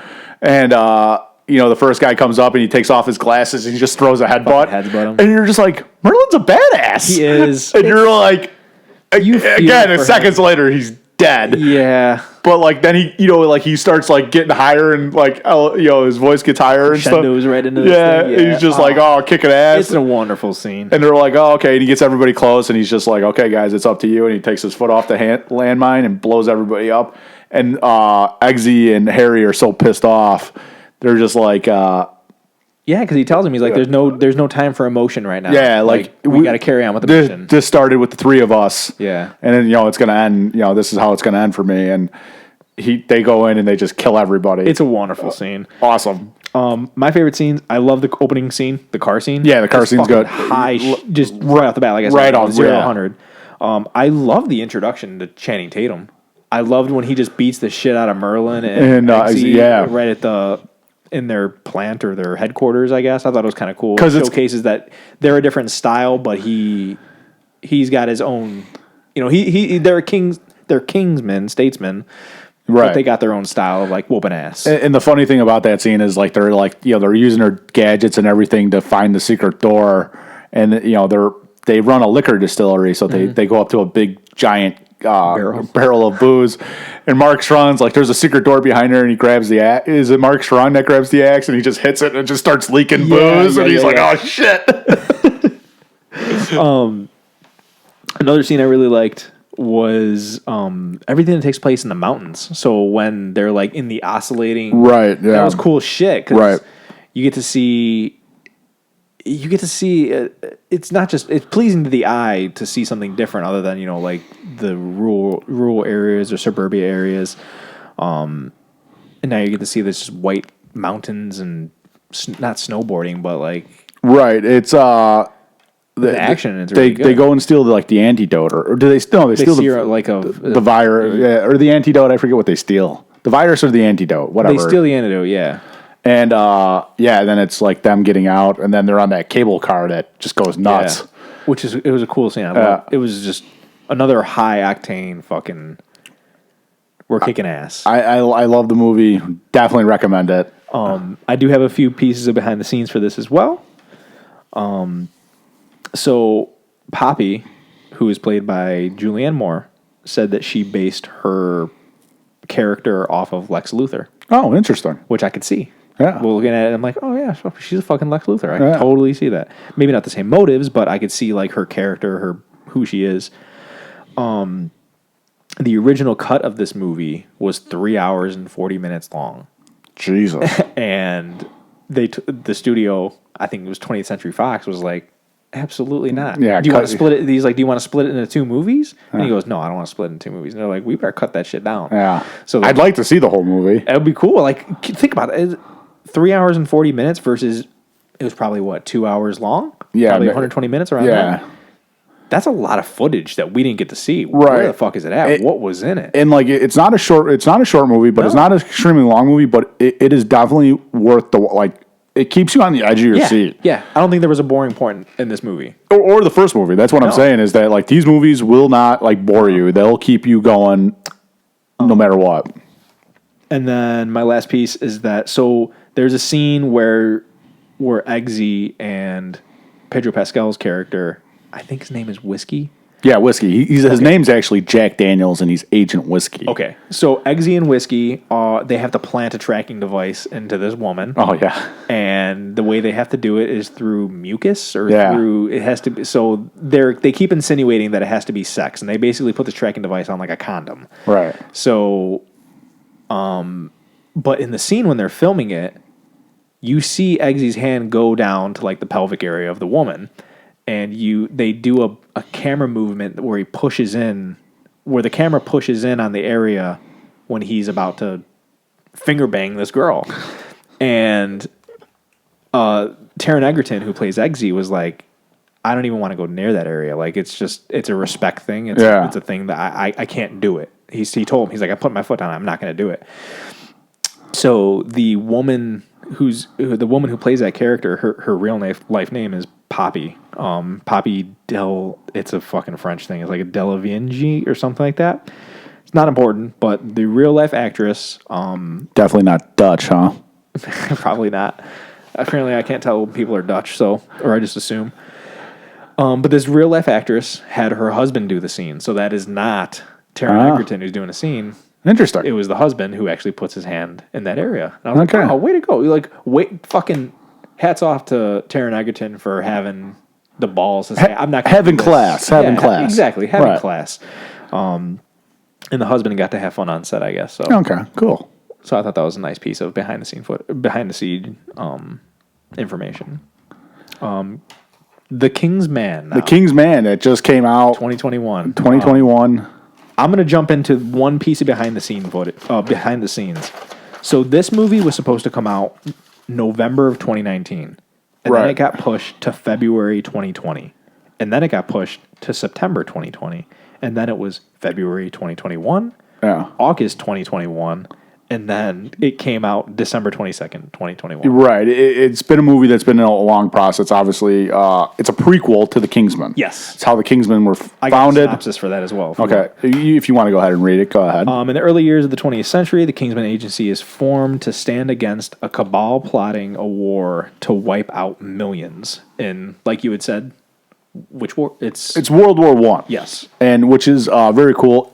So the one thing I will say about this is that if anybody knows anything about World War I, it brings in history into the movie. Yeah. So it's kind of cool. Obviously, it's not true history. It brings in historical characters. It has tie-ins to real life shit. Real life shit. But like, again, it's a movie. It's fiction. Yes. Think Forrest Gump. Like Forrest Gump exactly. is its own thing. But it has some tie-ins that you would be like, that's kind of cute. The backdrop to this movie is World War I, and there is historical points that are very accurate, which I thought it was cool. It brings in King Nicholas of Russia, the Kaiser of Germany at the time, and King George, who is the King of England, right before World War I, and obviously during World War I, Woodrow Wilson's in it. Ray Fiennes plays the Duke of Oxford. He's not the real Duke of Oxford, but they bring in stuff, and it's very cool. Yes. So I would definitely. So the stars of this movie, because it is taking place during World War I, we don't get any of the characters from the previous two films. We have Ralph Fiennes, like you had said. Fucking, if you don't know him, Voldemort. He's Voldemort. Harris Dickinson, who plays his son Oxford. Okay. Or no, not Oxford. Yes. No, Oxford's the last name. Fuck, what's his name? I don't remember his name. Cameron? Go ahead. It's not important. It's Ralph Fiennes' son. Rhys Ifans, who plays Rasputin. The guy who played... Fuck, I don't even remember his name. Shola is his name in the movie, but he's got that Jaman... who know? Who's it? Yeah. Who know? I don't know. And then Daniel Burrell, who plays... he's in... Conrad. The kid's name's Conrad. Kid's name is Conrad. And then Danielle Brühl, who plays Baron Zemo in the Marvel films. Right, and I would definitely give Tom Hollander his due. He plays three characters in the movie. He plays all three kings. I thought he was very good in the movie, too. Yes. I like to give credit where credit's due. Absolutely. So the budget for this movie was $100 million. Yeah. And it made $120 million. 124 as I looked it up. I looked it up last night. I was kind of curious. But it's I think this was during Christmas time, so right. This might have been the same weekend and that No Way Home came out. Right. And it came out like you said during Christmas. It was delayed. I think that always hurts movies. Yeah. And then you knew it was going to streaming service like a month later. Mm-hmm. So I think people wait. I mean, again, it came out this weekend on the 18th of February. I haven't. Now I'm gonna, like I said, spoiler alert. So, but there is a mid credit scene where it kind of gives you kind of like, oh, is there a gun? Actually, the end of the movie, it kind of, they introduce like, hey, we're going to start the Kingsman intelligence service, and they introduce the new characters into the Kingsman or whatever. So you're like, okay, there might be a sequel, and then they give you a mid-credit scene where you're like, okay, there's going to be a sequel probably because they introduce Adolf Hitler as the new bad guy. Yeah, and now you're like, okay. And I don't know if there will be a sequel to this. There's definitely going to be a Kingsman 3. There will be a Kingsman.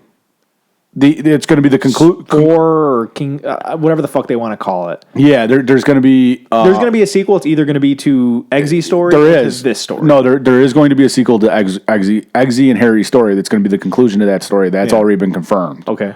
So I think that's starting to film this year. It's going to come out. And then but then they set up this fucking World War II with Adolf Hitler, and it's like, here's why. I didn't like this movie. I didn't like it either. The problem I have with it is because I'm not a history buff, so it was hard for me to sit there and watch something that I'm like, I don't know if this is accurate. I don't know if this is made up. It just threw me off. Here's the thing, and maybe I'm just crazy. I didn't hate it. I watched it last night with AJ. Yeah. And I don't know if it was just like we had a lot going on yesterday or what.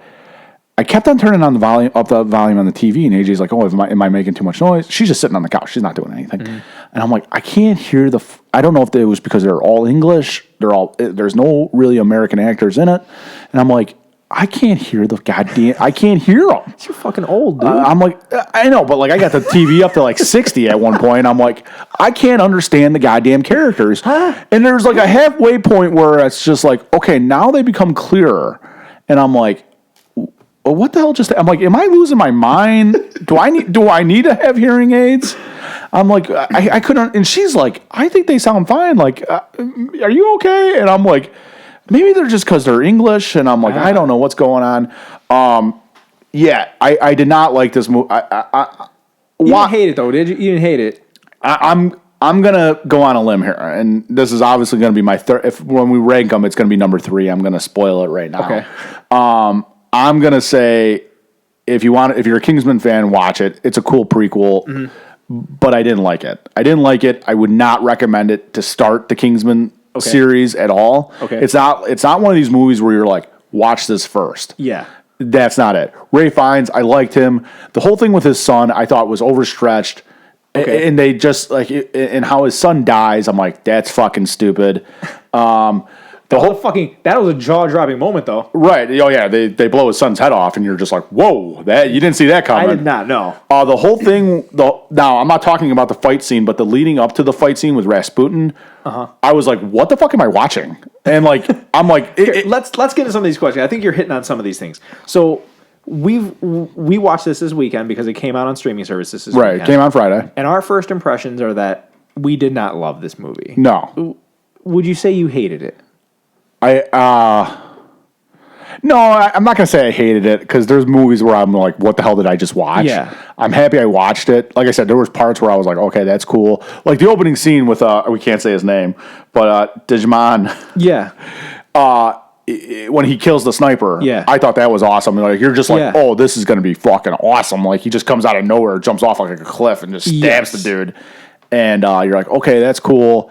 And then it was just kind of like, like where all the Kingsman movies, like they're like this. This movie was like this, and then like this. And I know people, if you're listening, you can't see my hands, but like Kingsman shoot right up. Yes. This movie just stayed on like a straight line for a long time. One of the problems I had is that the first Kingsman movie starts off with the battle in the Middle East. You're seeing, Eggsy's dad, and you're seeing this thing. It's fucking. There's gunfire. There's shit happening everywhere. The second movie begins with that car chase. Right.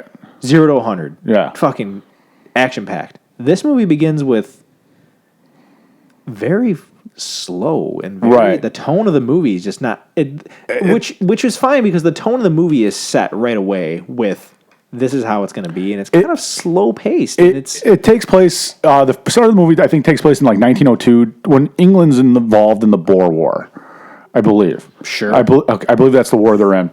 And again, it's not... That's why there's so many movies about World War II and not World War One. We just talked about this. We just talked about watched World War II. Like obviously, there's new more modern weapons. People are carrying submachine guns and stuff like that. And it's you had a very focused bad guy, and you had good guys fighting each other. Like there was good versus evil. World War One and pretty much every war up to that, it was just mainly about land and territory. Yeah, and so it's not romanticized as much as World War II. Would you put this in like if somebody was like, "Hey, we need a war movie"? Are you going to say, "Check out Kingsman, The Kingsman"? Drop my pen. I would, because how it ties into the historical things. Yeah, there are things where you're like historical fiction type thing. Like it's made up shit, but it still follows. If you're not big into like reading books or anything like that, and you're like, hey, I need to learn about World War One, kind of. Yeah, so like I would tell you, be like, hey, go watch this, like, because it does explain like, hey, all these guys are allies, and then one bad thing happens, so everybody declares war on each other, and then you realize, hey, all three kings are their cousins. Yeah, and hey, they want Russia out of the war so they can defeat England, and that shit was happening, not how it happened in the movie, but in real life, that was really happening in the real world. Yes, the Russian Revolution happened, and Tsar Nicholas had to resign and advocate his throne, and his family was set up to take a picture, and they blew him away. It killed the whole royal family. My father-in-law is a big history buff, and it pretty much just watches History Channel on his fucking TV all day long.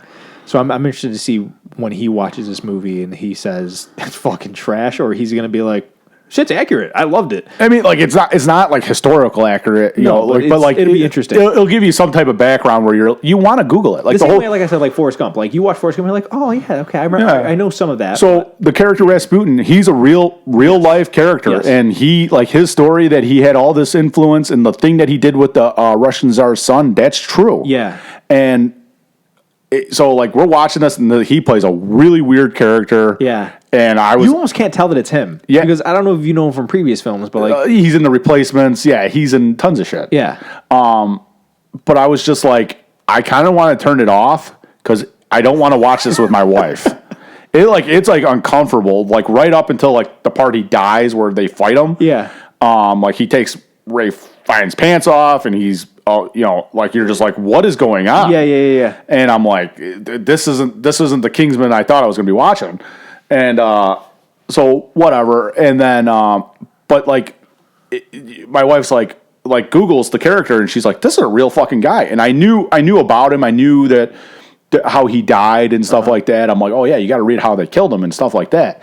Like Russian nobility, like because he was so close to the king of Russia, they didn't like that. So the Russian nobility, like the cousins of the king and stuff, killed him. Yeah.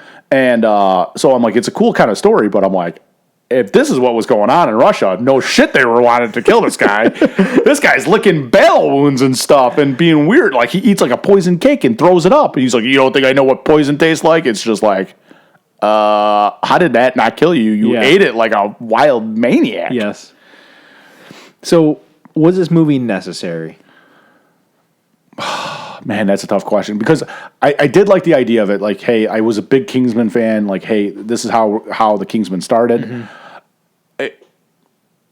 No, it wasn't necessary. I don't think so either. I don't think it was. I didn't need it. Again, if it was better, I'd be like, oh yeah, like this was cool. I can't tell if that it might have been harmed because of the time period. Like, I don't know if it needed to go. I don't know if it needed to go that far back to say this is when the fucking Kingsman happened. But like that's the thing. I think they mentioned it in one of the movies. They did mention. Do I have it in here? I think they mentioned it in one of the Kingsman movies. In one of the Kingsman films, they did say that the Kingsmen were started because the heirs of somebody from the war had passed away, so they decided to make a independent agency that would stop that from happening in the future. So yeah, we don't think it's necessary. Did you have a favorite character, even though you weren't a big fan of the movie? I liked Ray Fiennes. I liked the guy's name we couldn't say. Shola. Yeah. And Tom Hollander. Honestly, he's the guy that plays King George, Tsar Nicholas, and the Kaiser Wilhelm of Germany. I thought, okay, like again, he's not the main character or anything like that, but like, and they give him credit. They say Tom Hollander 3 at the and during the credits because he plays 3 characters that have a lot of screen time, enough screen time. And I was like, that was pretty cool. Like he played these three characters. Yes. I'm not saying he's the first guy to do it, but I was like, okay, that was pretty good. And like how he plays King George, I was like, if you look up pictures of King George, he looks exactly like him. Really?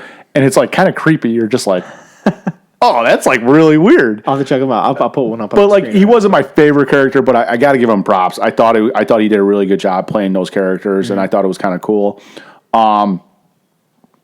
But the one thing I will say about characters is Matthew Good, who plays the hidden bad guy, he plays the shepherd. Yeah. What the fuck? Why was he so mad? I don't get it. Like, because he was Scottish and he was mad at the English, and I'm like, Yeah, I didn't really understand. I didn't understand the whole. Like, I have a villain section here, but I'm like, I felt like, and again, I like Matt Vaughn. I like his movies. I just feel like he was writing the movie, and he's like, oh shit, I forgot to fucking say who the bad guy was. Oh, let me just throw this guy in there. Because he's in the movie, like you see him. yeah, he is. You see Which him. is interesting because the first time you see him, he's portrayed as a good guy. He's portrayed as a good guy, and you're like, okay, and you think Which was a good twist. I didn't see the twist coming. I didn't see that he was going to be him. So that was an interesting twist. That when it happened, I was like, oh, I didn't think he was going to be the shepherd either. But like, I was like, okay, when he got sick on the boat, he gets sick on a boat, and he pretends like he's seasick to escape because the boat's going to get hit, which is another true history thing. That's how that real general dies. Yes, I did read that as well. And I'm like, okay, that guy's up to something. And like, I didn't know he was going to be the main bad guy, but then really the main bad guy. No, that was something too that I would wanted to speak about. Like, I thought from the trailer, I was like, Rasputin's the bad guy. Yeah, I'm like, and he's like a henchman, and he's fucking dead within the first half of the movie. Yeah. Oh yeah. Maybe. Yeah. Definitely before the third So act. really, like I really thought the movie like started right after the creepy scene with Rasputin and Yes, Orlando I can see Oxford, that, and like the fight scene, like okay, God, I can't think of his name. What's his name? Shola and Conrad go into the room, and he's drowning Ray Fiennes, and Shola's like, "Go help your father," and he pulls out a fucking sword. I'm like, "Yeah, this is gonna get good." Well, that's like the first action scene that we really see, and that's where you start to see. It's not to the extent of the first two films, but you get to see some of that camera movement that we loved in the first two films, but it lacks. It's still lacking of what the first two films had. And then at the end is when he Ray Fiennes' character, Orlando, he's the Duke of Oxford, founds the Kingsman. He takes the main role. He's the king. He's Arthur. Yes, and which is understandable. That's not what I'm saying. But he also brings in the American ambassador. Yes. Which is played by Stanley Tucci. Stanley Tucci, which another quote for AJ is she can't tell Stanley Tucci and Mark Strong apart. I know, she texted me right away. I'm like, one of them's better looking at the she showed a picture. She's like, tell me you can't see them apart. I'm like, I don't know. And but I'm like, wasn't he like getting blackmailed by the woman, the bad female agent, the girl with the red scarf? And I was like, why would you bring, and then again, like they never explain why would you bring an American into the British intelligence. Yeah, I don't. And maybe it ties in somewhere later on that if in another movie that he's the one that starts. I can't tell if the statesmen are started in this movie because the president does say the statesmen on the rocks. Right. So I can't tell if they're already established, right? Or if maybe fucking Stanley Tucci's character brings it over and he's like, oh, we're gonna do this shit too over here. We're gonna copy off that. That might be it. That and again, it might be if they do make a sequel, that might be addressed in the sequel. I hope they don't. Yeah, honestly, I don't. I don't know. I mean, I want to see Kingsman 3, not the Kingsman 2. But a lot of people love anything that has to do with World War II. So maybe he can make some badass shit for Kingsman 2.0 or 3.0, I guess. But like, here's the thing, and the one thing I'll mention is what's his name? Oh Jesus, where's it at? Oh, you're gonna be mad at me. Aaron.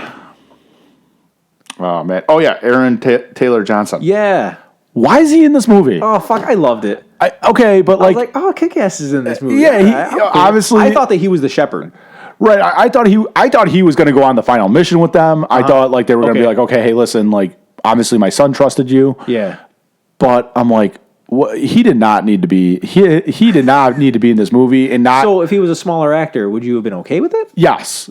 But like, don't even bring him in. Like, you didn't need to. Why? He was just cool because they're buddies from Kick-Ass. I know, but he didn't need to be Lancelot. Like, he didn't need to be. Like, I was just like, no. I get why Matthew Vaughn chose him. I'm not saying that, but I'm like the size of the actor in that movie, you expected more out of him. So I think that's why they threw Stanley Tucci in there as well, because you're like, what the fuck is Stanley Tucci doing right, here? and like you didn't, you had to like sit there for a minute and be like, is that Stanley Tucci? I did. I was like, did we see this motherfucker earlier? Or is he brand new right now? Yeah, and so back to that scene, and then he like invites the King George, Yeah, and like, oh hey, you're just gonna be at the table, like you're not in charge, even though that you fucking run the country. I was like, okay, that's kind of weird, but with Aaron Johnson Taylor, I was like, Aaron Taylor Johnson, ATJ. Stop giving these people 3 names. But my thing is like, okay, he's going to be the only one if they make a sequel in World War II that's around. Because of his age? Yeah, because think about it. It ends in 1919, World War I. World War II doesn't kick off for another 20 years. Okay. And I'm like, okay, well, Ray Fiennes is probably dead. Shola's dead. You think Shola will be dead? He ain't fighting. He's in his late 40s, at least in the movie. I'm just like, you're going to have a whole new, you know what I mean? I can see it. Well, I mean, they're going to be building the fucking Kingsman agency. This isn't important, I guess. No, I guess it's not, but but you're going to see a whole new character, and I'm just going to be like, okay, you got to pretty much remake this movie, which I'm against. I guess they would need to make me a believer. If they want to make a sequel based off of The Kingsman, they better make me a believer, because I was excited for this movie, this first Kingsman that we just watched, and it was a letdown. It was a letdown, but I think it was absolutely. I think it was the history that got me the most. But it also loses the good shit that you get from the first one, like the camera angles, the fast into the slow. Right. I was upset they didn't have a villain that had a fucking appendage missing. Because the first one you had Gazelle, the second one you had Charlie. The third one, I'm like, where the fuck is the person with like a fucking metal head or some shit? Like, I don't know. Right. I was upset by that. And the lack of, or I guess the lack of saying this is the villain was an issue for me as well. Right. But I did like some of the tie-ins, like the fact that he had a knife in his boot. I was like, oh, that's cool. Like they're insinuating of that, and the parachute thing going awry while he was parachuting for the first time. We get to see the parachute scene as a training thing in the first film. Like there were some good tie-ins. I did like that they came back to the Kingsman, because like I had read somewhere. This actually goes a little bit more into the behind the scenes information, but so British intelligence services back in the day, they did use Taylor businesses as a front for their shit. Right. So I was like, okay, that's pretty cool. I like that. Yeah. Basically, like you had said, everything after Rasputin, I was cool with. Right. It was everything before, and it was too much. It was a very slow start to the movie. Yeah, it was, and that's where you kind of lack, and why I think it hurt a little bit. All right, let's go to the behind the scenes here. I like to see what you got. I hit most of them. I mean, that was That was one of them. The fact that it was pushed off so many times. Right. The after credit scene with Hitler. If your first time watching this movie, stay till the middle of the credits, because there is a scene that introduces Adolf Hitler. I mean, I just spoiled it for you, but there is a scene in the middle that you would like to see more of. I mean, I also read. I'd like to hear if you're going to watch this movie. I post comments on Facebook. Yeah, I'd like to see what people like to say about this movie. I'll have a poll posted of like which one was your favorite, stuff like that. So I would love to see it. I would love somebody to come up to me and say the third one is my favorite one, and here's why. Make me a believer, because maybe there's some shit that I missed. Maybe some shit that I don't appreciate. Maybe I need to watch it a second time. I do want to watch it a second time. Okay. I probably won't be this week, but I know I want to watch it again, because I want to do a little more comparison and let my mind calm down from it. So the scene with the Duke, when the bomb is thrown at him, right? Archduke Ferdinand. Yeah. Yes. And then he goes down the alley and gets shot. Right. That happened in real life. That was something that I didn't know of. When I read that, I was like, oh, shit, okay, so that was kind of cool. That was an accurate depiction in a way. Right. But I thought that was really cool. And that's something that I liked. I guess we just talked about all three films. Should we rank them? Here's what I'm going to say. Letter grade the entire series. As a whole, letter grade. Ooh, okay. Wow, letter grade. So I'm not even ranking them. We are going to. I want to know your letter grade for all three films together. I'm going to give it a B+. I would give it an A, but the third one brings it down to a B+. It does bring it down. I'm going to say that I'm going to give the series a B. Okay. B plus was okay, right? I could do this like school. Dude, you're fucking great. I don't care. Yeah, B plus. I'm going with B plus. If you would have gave it a D, I would have been like, oh man. No, not definitely I'm not gonna a go D. B minus. Dude, the first two movies are so good. They are. I'm the only one that read the book, so I'm gonna letter grade the book. The letter grade I'm gonna give the book is an A minus. Okay. I do recommend people reading it because if you end up seeing the first film and you like the first film, get the book. Fucking read it. If you know me, ask me to borrow it. I'll let you borrow it. Read it. Don't fucking jerk off on the pages. Is all I ask. And we could. What kind of people are you borrowing your shit to? I don't know what fucking people want to do. Now let's rank them. Number 3, I think, is a clear. I'm going to go with the Kingsman. Yeah, absolutely. I don't think we're going to disagree on that one. No, this is where we might disagree. What's your number 2? My number 2, I'm going to go with the first one. Ooh, mine's opposite. The Kingsman, yeah. I'm going to do the opposite. I think the Kingsman 2, or Kingsman Golden Circle, was the number 2 for me. Okay. There's issues with the villain that I didn't care for. Well, but the scene with Mark Strong just over dominates the whole movie. I loved it. It's a fucking great scene. I'll have that movie on, and when that scene comes on, whatever I'm doing, I'll be on the phone. I'll hang up with the person on the phone. I will crank that scene up. Bye, just Yeah, I'll call you back in 2 minutes. I crank that volume up. I'll sing to it. Like, my wife is just like staring at me like, what the Shut fuck? the fuck up, dude. What the fuck is wrong with my husband? He is 34 years old, rocking out to John Denver from a movie. It's a great scene. Great scene. So your number 2 is, or your number 1 is Golden Circle. Golden Circle. Yeah. My number 1 is Kingsman Secret Service. Secret Service, yeah. I'm cool with those, man. Yeah. I like that ranking system. Yeah, it's a good movie. It's a good trilogy. Absolutely. See these fucking movies. See these movies. They're good. See these movies. They are fun, especially if you're a younger generation. Yeah. Like I know generations, even older generations, like my parents. Yeah. You know, they like James Bond. They grew up with James Bond. Like, right. You want to see James Bond with some attitude, Yeah. and some fucks, and yeah, definitely check it out. Kingsman. Check out the Kingsman because it's great. Let's get to our comic shop talk. All right. So let me go first on this because I got a little introduction here. Okay, go ahead. Like I said before, I picked up this Kingsman book 1.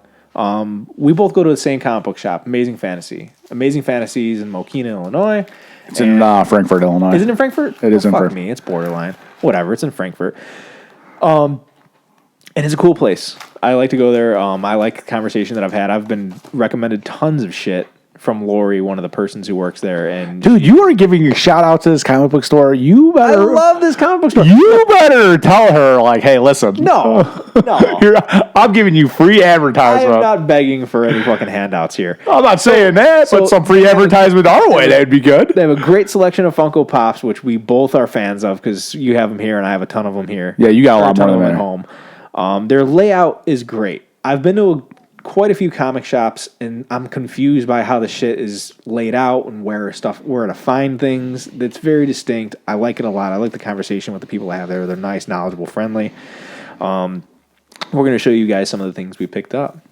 Yeah. So going off the King, I'm going to start off right. Yeah. Right, because we're still on the Kingsman talk fresh. Yeah. I picked up the Kingsman, the Red Diamond, the first 2 issues. First 2 issues. Okay. So issue 1, I'm going to rank them out of 5. I mean, it's got what's his name? I can't. Taron Egerton. Taron Egerton. Interesting that they used him as the actual. Yeah, well, it's from 2019. So I believe the Kingsman comic book series there's like 3 series, and this is the newest series, and I think it came out in 2019. It did come out in 2019, so that's why he's on the cover. So the first one, I'm going to rank him out of 5. I give this one 3 out of 5. Okay. Kind of giving you the ground story. It picks up where the previous ones kind of left off. So you read the other 2 if you want backstory and stuff like that. And then I read the second issue this morning. Both done by Rob. The whole series is done by Rob Williams and Simon Fraser. The second one's a lot better. Definitely like the movies. It's very. First one was 3 out of 5. What's the second one? I'm going to go 4 out of 5 on this one. So I would recommend this. It's a good series so far. I'm going to read the rest of them. It's a series out of 6. Definitely pick it up. Okay. I'm going to get the book. I'm going to want the books. He's going to want the books. I don't know why.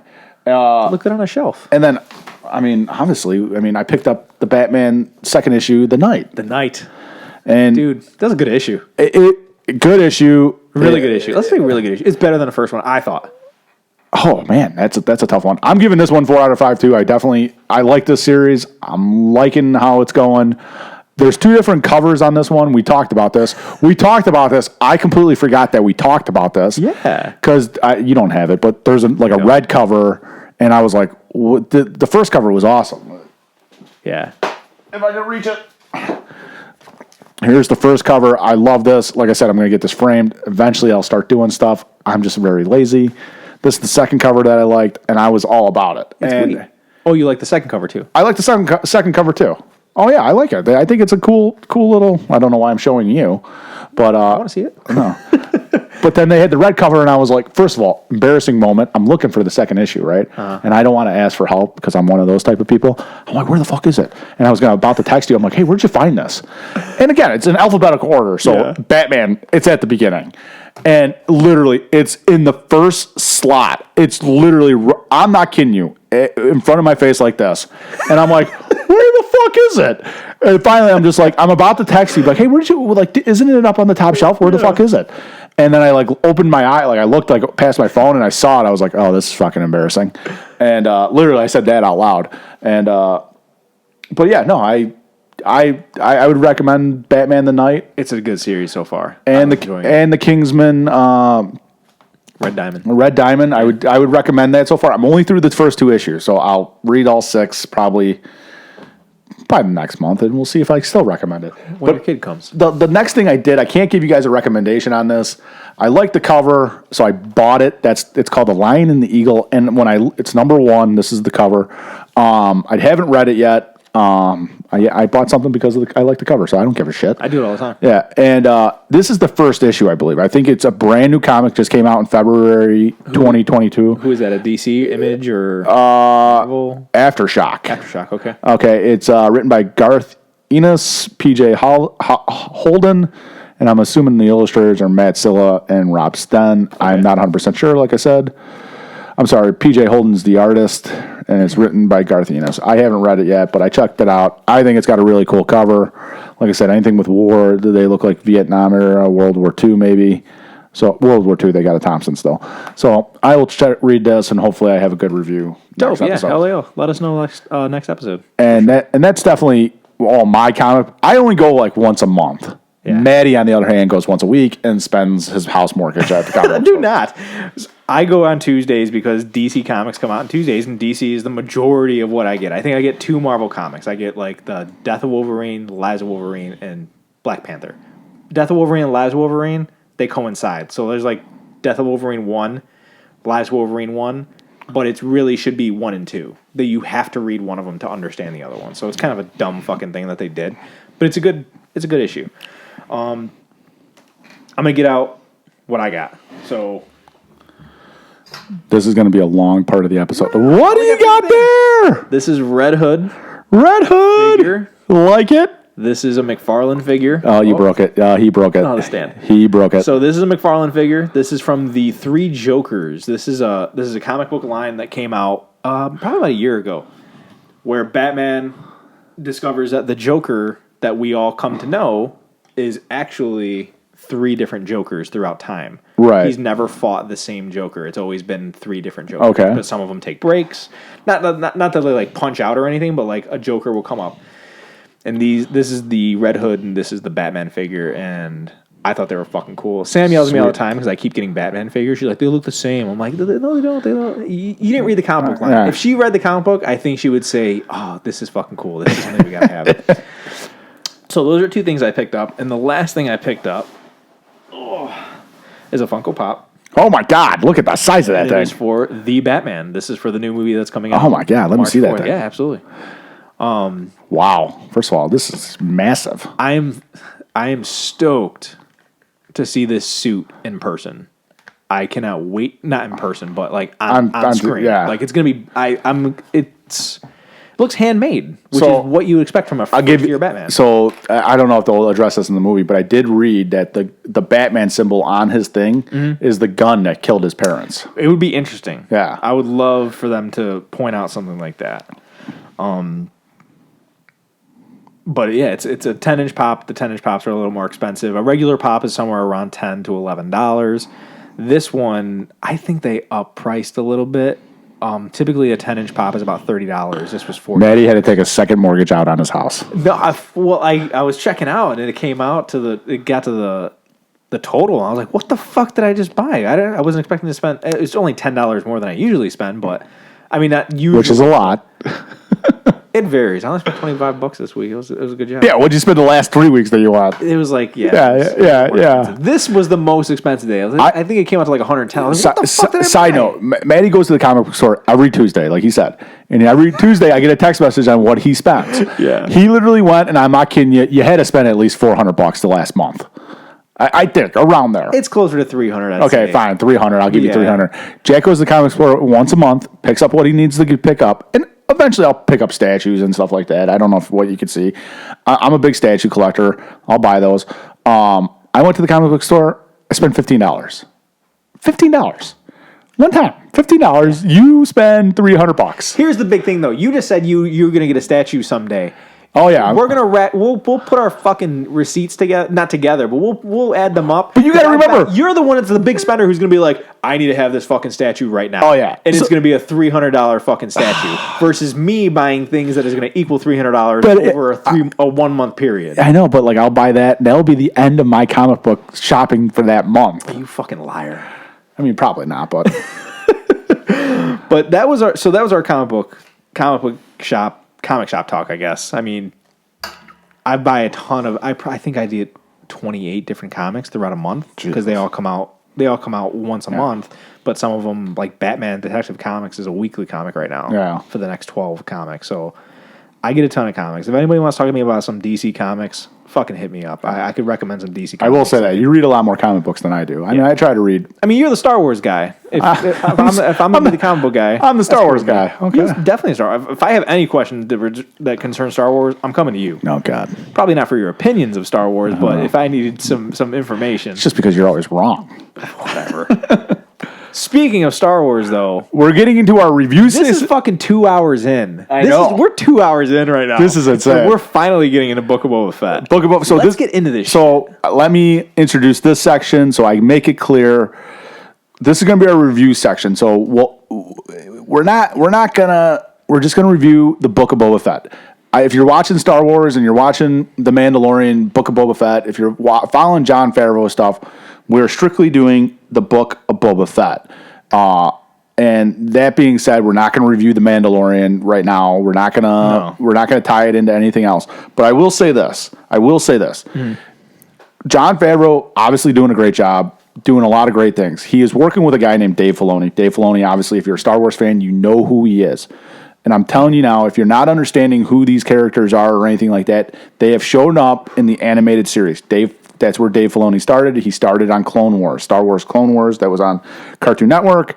The final season just came out, I think, a year or two ago on Disney+. Go watch, and I'm telling you now, go watch the Clone Wars, go watch Rebels, and you need to watch The Bad Batch, which came out last year. If you're not, I know Maddie's not into the animated stuff, but a lot more of this stuff will make sense.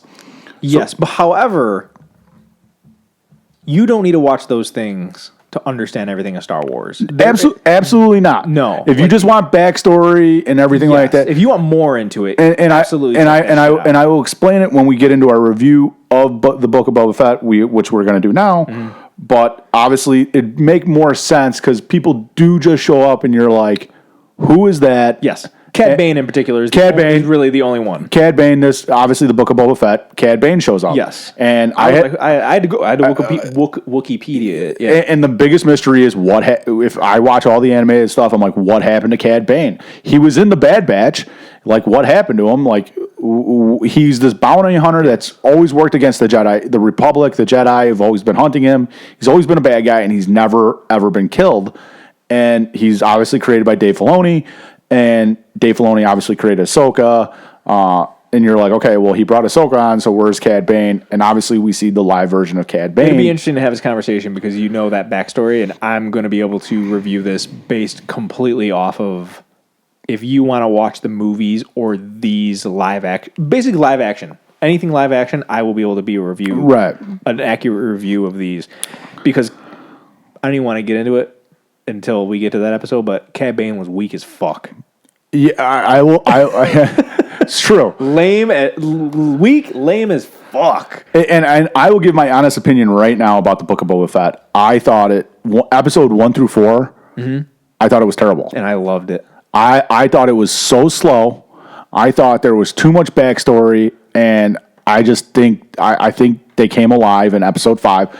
And again, Mandalorian. We're not going to talk about the Mandalorian because we don't talk about Bruno. I know. I'm gonna rip this microphone off talking about this show. I've been waiting to talk about this. This is the hardest thing about about our podcast. Yeah, the only person I want to talk to about this shit is the person I can't talk to about this shit because I'm gonna wait till. I'm not kidding you. I watched the first 4. I was excited. Everybody in Star Wars is just excited about Boba Fett. Yeah, you're just like, this is a mystery character. Like, he was so cool in the original trilogy. You're like, and he's not even in the trilogy a lot. Yeah, I mean, fucking 6 minutes of screen time throughout the entire trilogy. I remember like growing up when the movies were re-released in the 90s. Like, his action figure, I had to have Boba Fett. Like, I had to have Boba Fett. Nobody knows why. Like, he was fucking lame ass character. Not lame, but he's just a mysterious character. Like, you like him because he looks fucking cool. Boba Fett, out of the 90s, still got him. Oh yeah, that's cool. I'm not going to even try and stand him up. But loved him. And then hey, listen, now I've explained it earlier. You got to remember legend and canon. So now everything that's happening in the Book of Boba Fett is destroying the story of the legend of Boba Fett. Boba Fett does survive after Return of the Jedi in legend. He's rescued by a man named Dash Rendar, which I will touch on in a couple minutes here. He's rescued by Dash Rendar, and he's saved, and blah, blah, blah.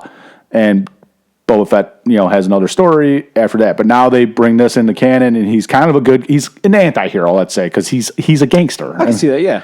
He's the Deadpool of fucking Star Wars. Like, he's not a bad guy. He wants life on Tatooine to, be unaffected and just... Which is what I fucking love about this show is those first 4 episodes, like you said, like they were weakest, but I'm like, this gives Boba Fett... They did way too much flashback.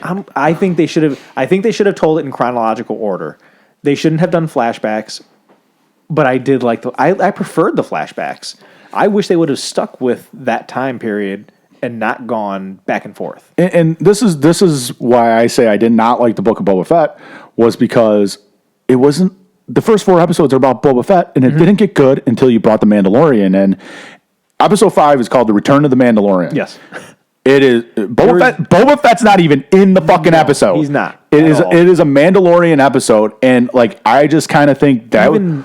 I kind of think like that was supposed to be the new season 3 episode of The Mandalorian, and they're like, hey, Disney's like, hey, John, the fucking show ain't doing that good, and he's like, hang on, I got an idea. No, they couldn't. They didn't have it out yet. I know, but like, and then again, episode 6, as a Star Wars fan, again, I'm not in the production company. Yeah. I'm not working for Disney, and Jon Favreau could probably piss on my head, and I would be like, okay, I'm cool with it.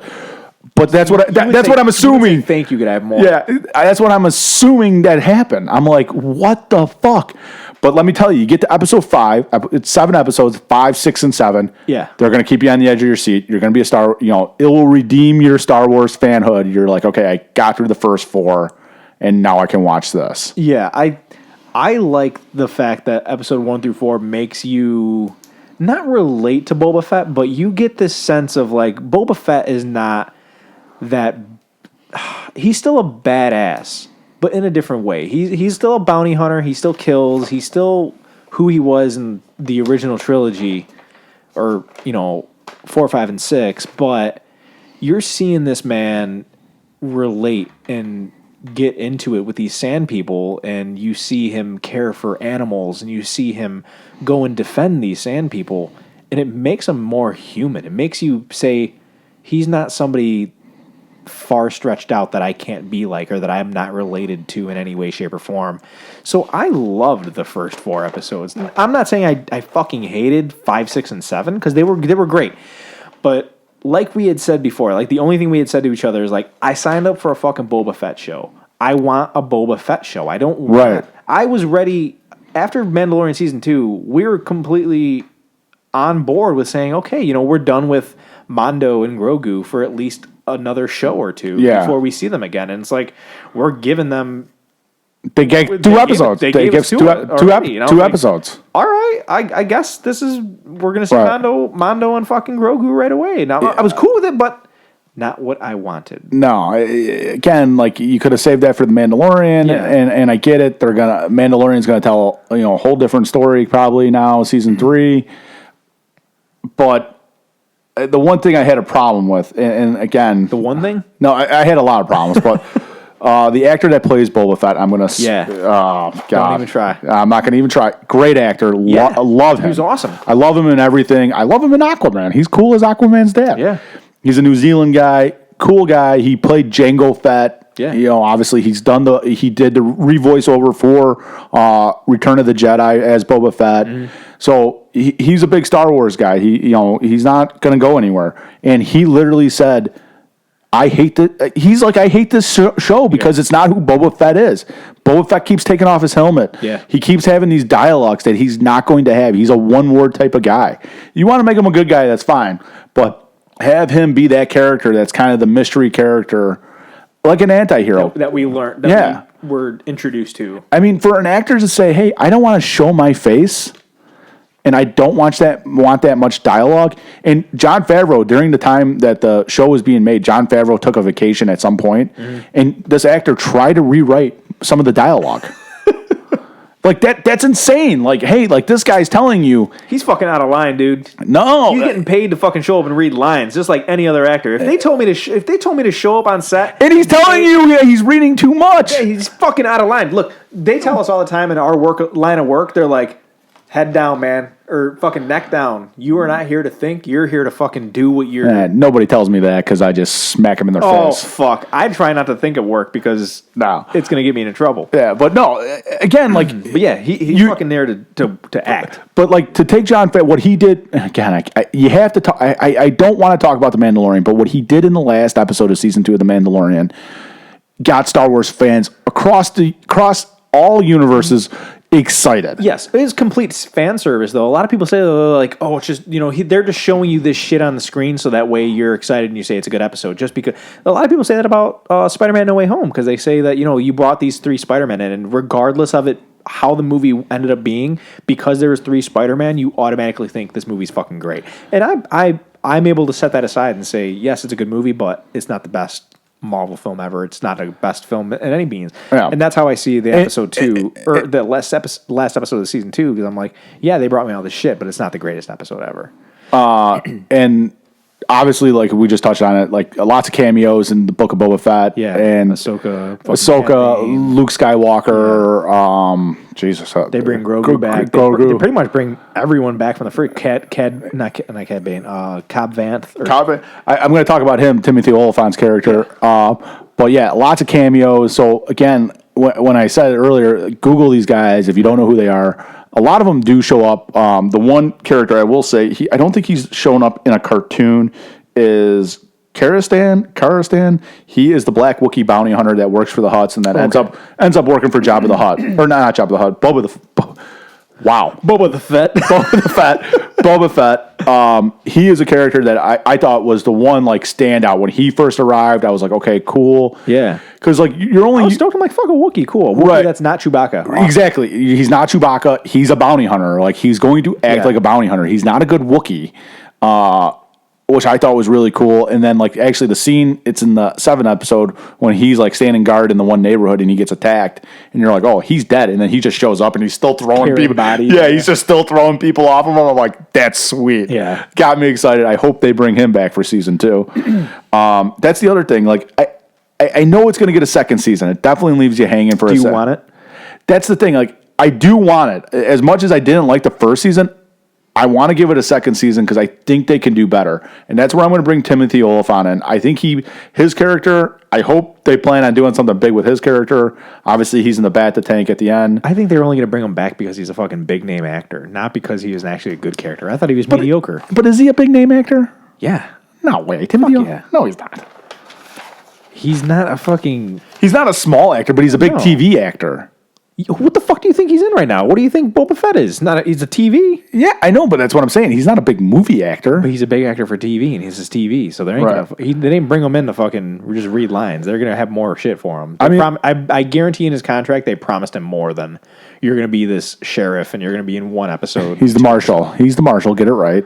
Get it right. If we're gonna talk Star Wars, we're gonna get it right. My bad. He's the marshal. Oh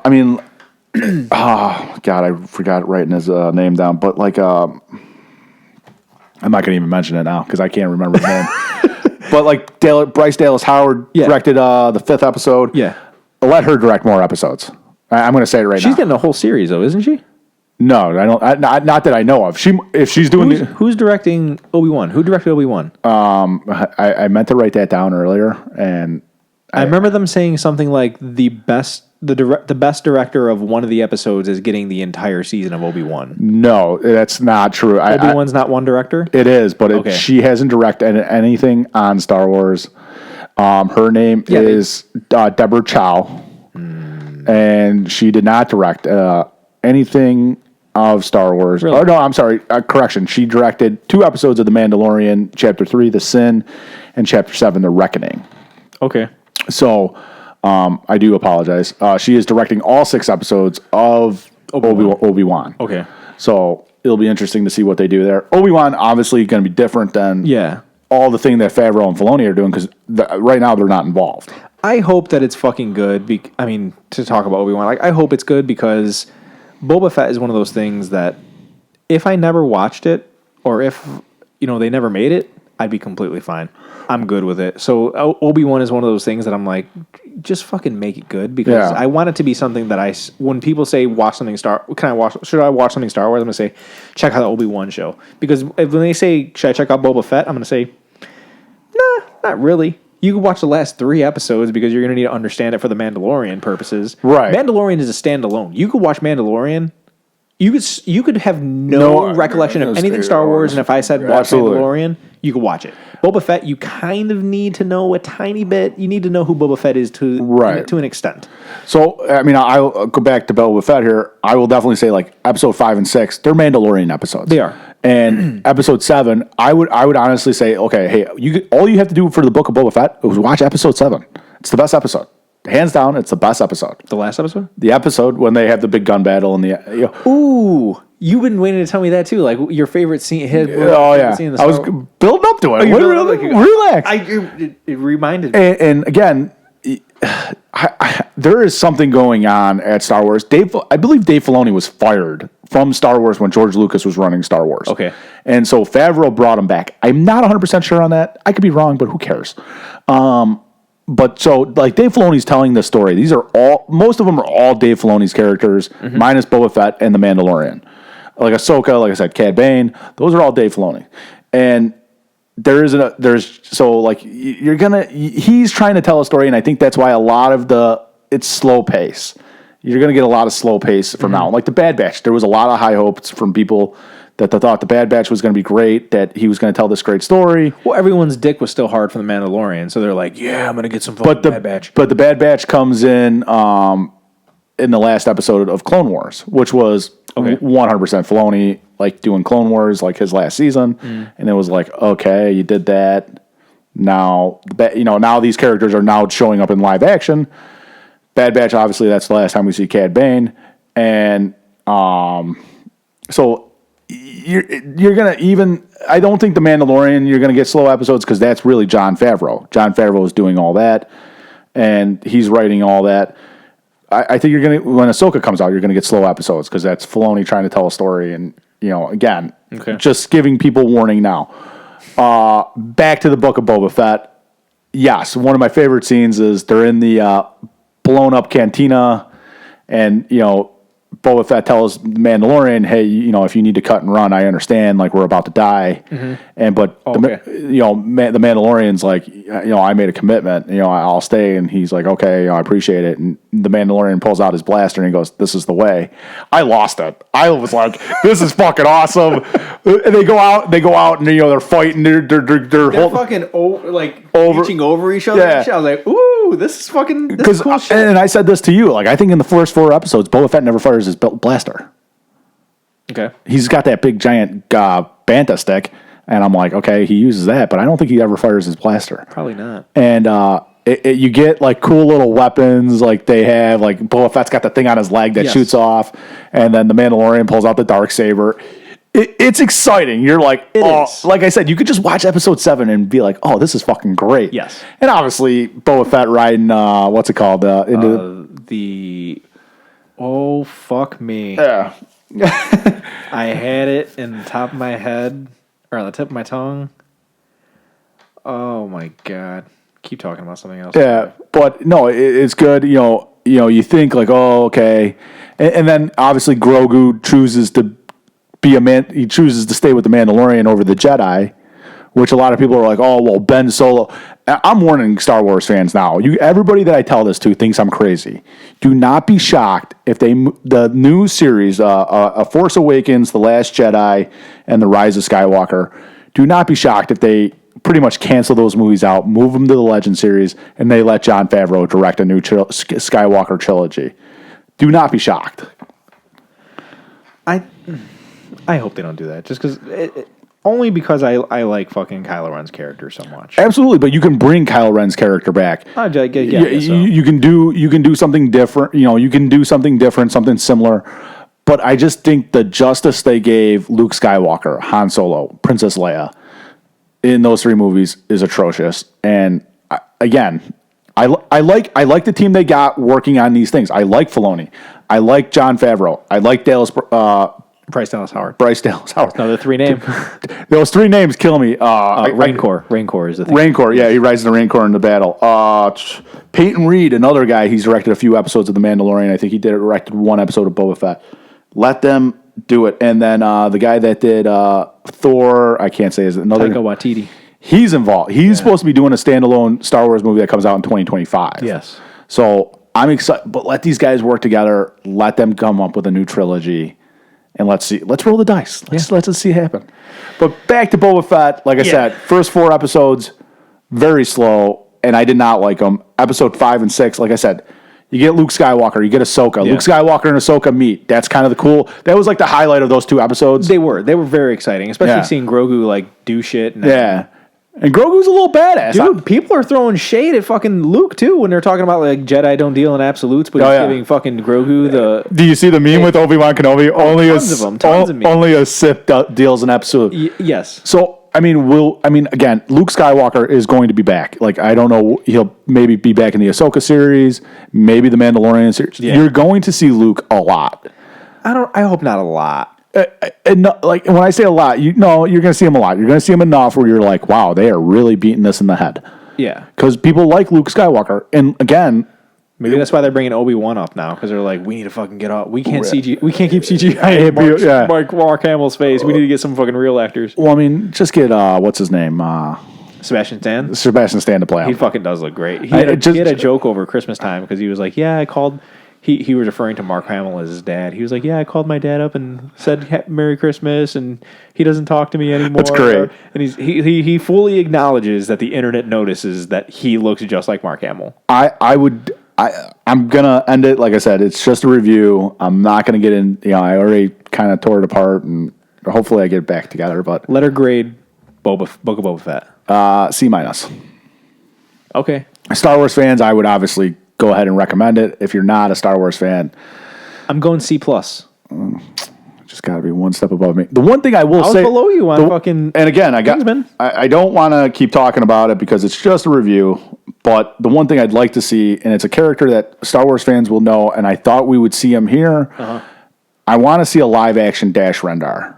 Okay. And if you didn't play Shadows of the Empire, if you didn't read the book Shadows of the Empire, Dash Rendar is actually the guy that saves Boba Fett after Return of the Jedi. Okay. And Dash Rendar is the guy that replaces Han Solo. Shadows of the Empire takes place between Empire Strikes Back and Return of the Jedi. And he helps Luke get into Coruscant to do a mission. And he's a very cool character. But he has very big background with Boba Fett. So I did want to ask some background about Boba Fett. Okay. I read somewhere that, and this may or may not be true, did Cad Bane train Boba Fett?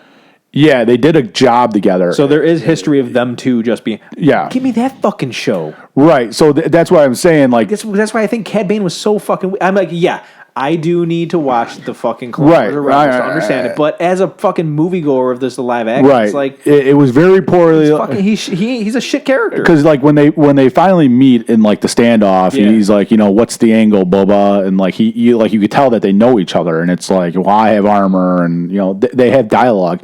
And if you're not a Star Wars fan, if you're just watching the stuff on Disney Plus, you're like, what the hell's going on here? Like, how the hell did they, like, this guy just showed up and shot Timothy Oliphant. Yeah. He just killed Raylan Givens in the last episode. I had seen, all I knew about Cad Bane is that I've seen like a figure of him. So I knew they're not going to make figures out of just people, nobodies. So I was like, okay, this guy is somebody. He's a very popular, he was a very, like Ahsoka, he was a very popular. He's a very distinct look. He's a fucking he looks badass. He's a very popular animated character, and that's where we're at. I mean, I'm on the last page of my fucking notes now. Oh, Jesus Christ. Yeah, so am I. Hang on, let me just make sure. Like I said, the last episode was awesome. Yeah, that's pretty much it. That's what, like I said, a C-. Star Wars fans, go watch it because it's good Star Wars stuff. You'll like it. If you want, watch the last 3 episodes. Yeah, watch the last 3 episodes. I mean, the 5 and 6 episode, they're Mandalorian episodes. Yeah, like I loved the first 4 episodes because I do like what it does for his character, but watch the first 3. Watch the last 3 episodes. That's all you fucking need. I will say I'm excited for season 3, but I am excited for the future of Star Wars on Disney Plus. I'm very excited for future Star Wars, yeah. Especially with Obi-Wan Kenobi coming out May 25th. Ahsoka's come. I don't think that's coming out next, but the one series that I'm very excited for, and I believe it's done, and I think it's going to get released this year, maybe early 2023, is the Andor series. Okay, yeah. Because I am a big Rogue One fan, and I'm very excited for that. We'll keep everyone posted on it. Yeah, keep everyone posted. They got a lot of good stuff coming up. So that's all I got on Boba Fett. Fuck yeah, man. All right. A C- and a C+, right? Or I'm a C+. I'm a C-. So you're C- a and C+. Yep. I'm going to jump into recommending. I'm going to recommend something here, guys. I don't know if did you say you did? You recommended the comics that you got. Yes. So I want to recommend something that everyone should watch. I'm going to post it on the Facebook page. It's if everyone wants to go onto YouTube, check out Nightmare, a Batman fan film series. They released their 3rd installment this week. It's titled Man or Bat. My buddy Tyler Burke, he's an actor, but he works as a co-producer, co-developer.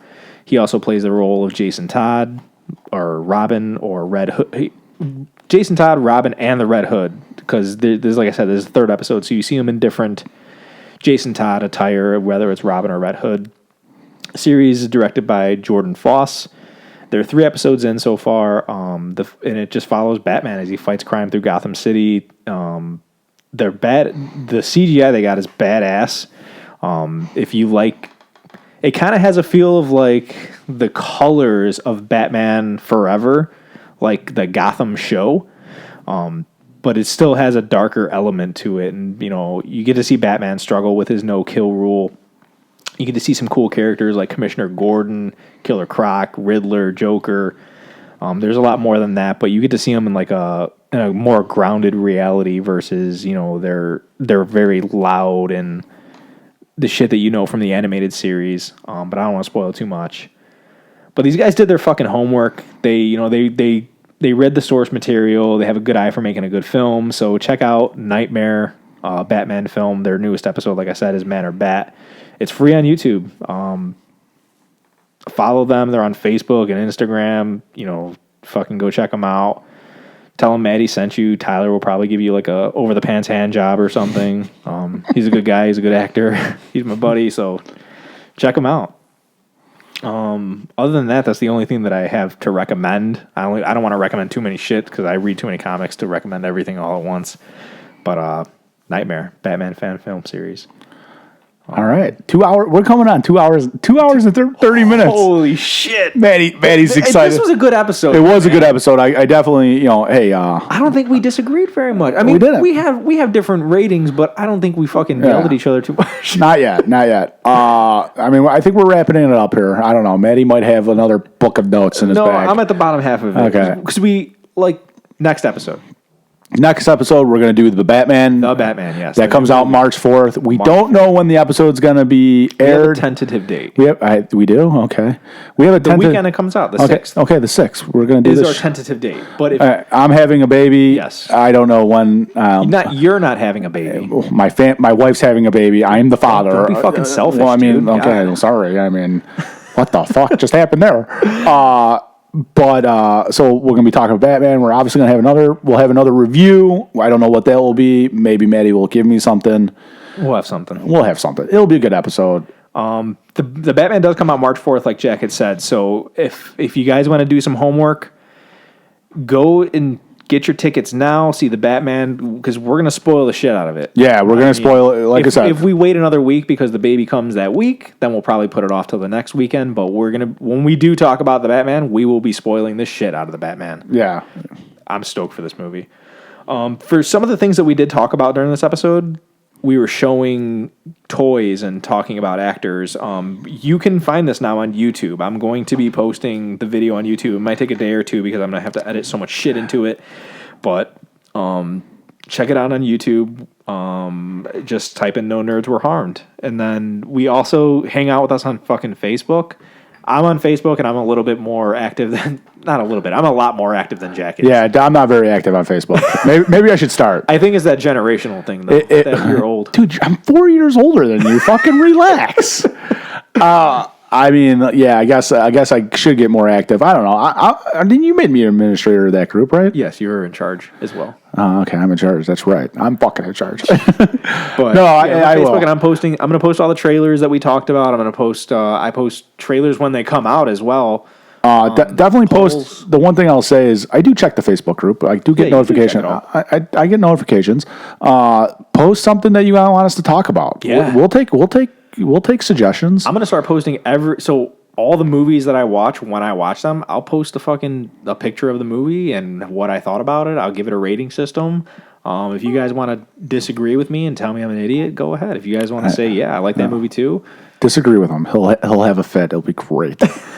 No, definitely give us some topics, obviously, like that. We'll always come up with new content and stuff like that. We'll figure stuff out. Yeah. It's only our second episode. Look at us. We're already did over an hour on the first episode. That's nuts, man. That's nuts. That's congrats to us.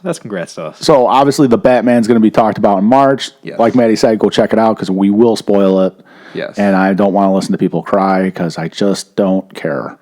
Yeah. I mean, how many times did I say we got spoilers in this episode? Like 30. If we're just trying to make it clear that if people get upset at us for saying that we spoiled something, it's like, we told you guys. I literally, before we turned on the mics on, I'm like, Maddie, let me say something just so we know that it's been said. And we made sure we said it. So that's all I got. Yeah. So if any of you are not sure, or if you're listening on anything, you know that we're on Apple Music or Apple Podcast, as well as Spotify. SoundCloud as well. If you guys are familiar, whatever you guys like, those are the three main big ones. If you're watching this on YouTube, hit the subscribe button.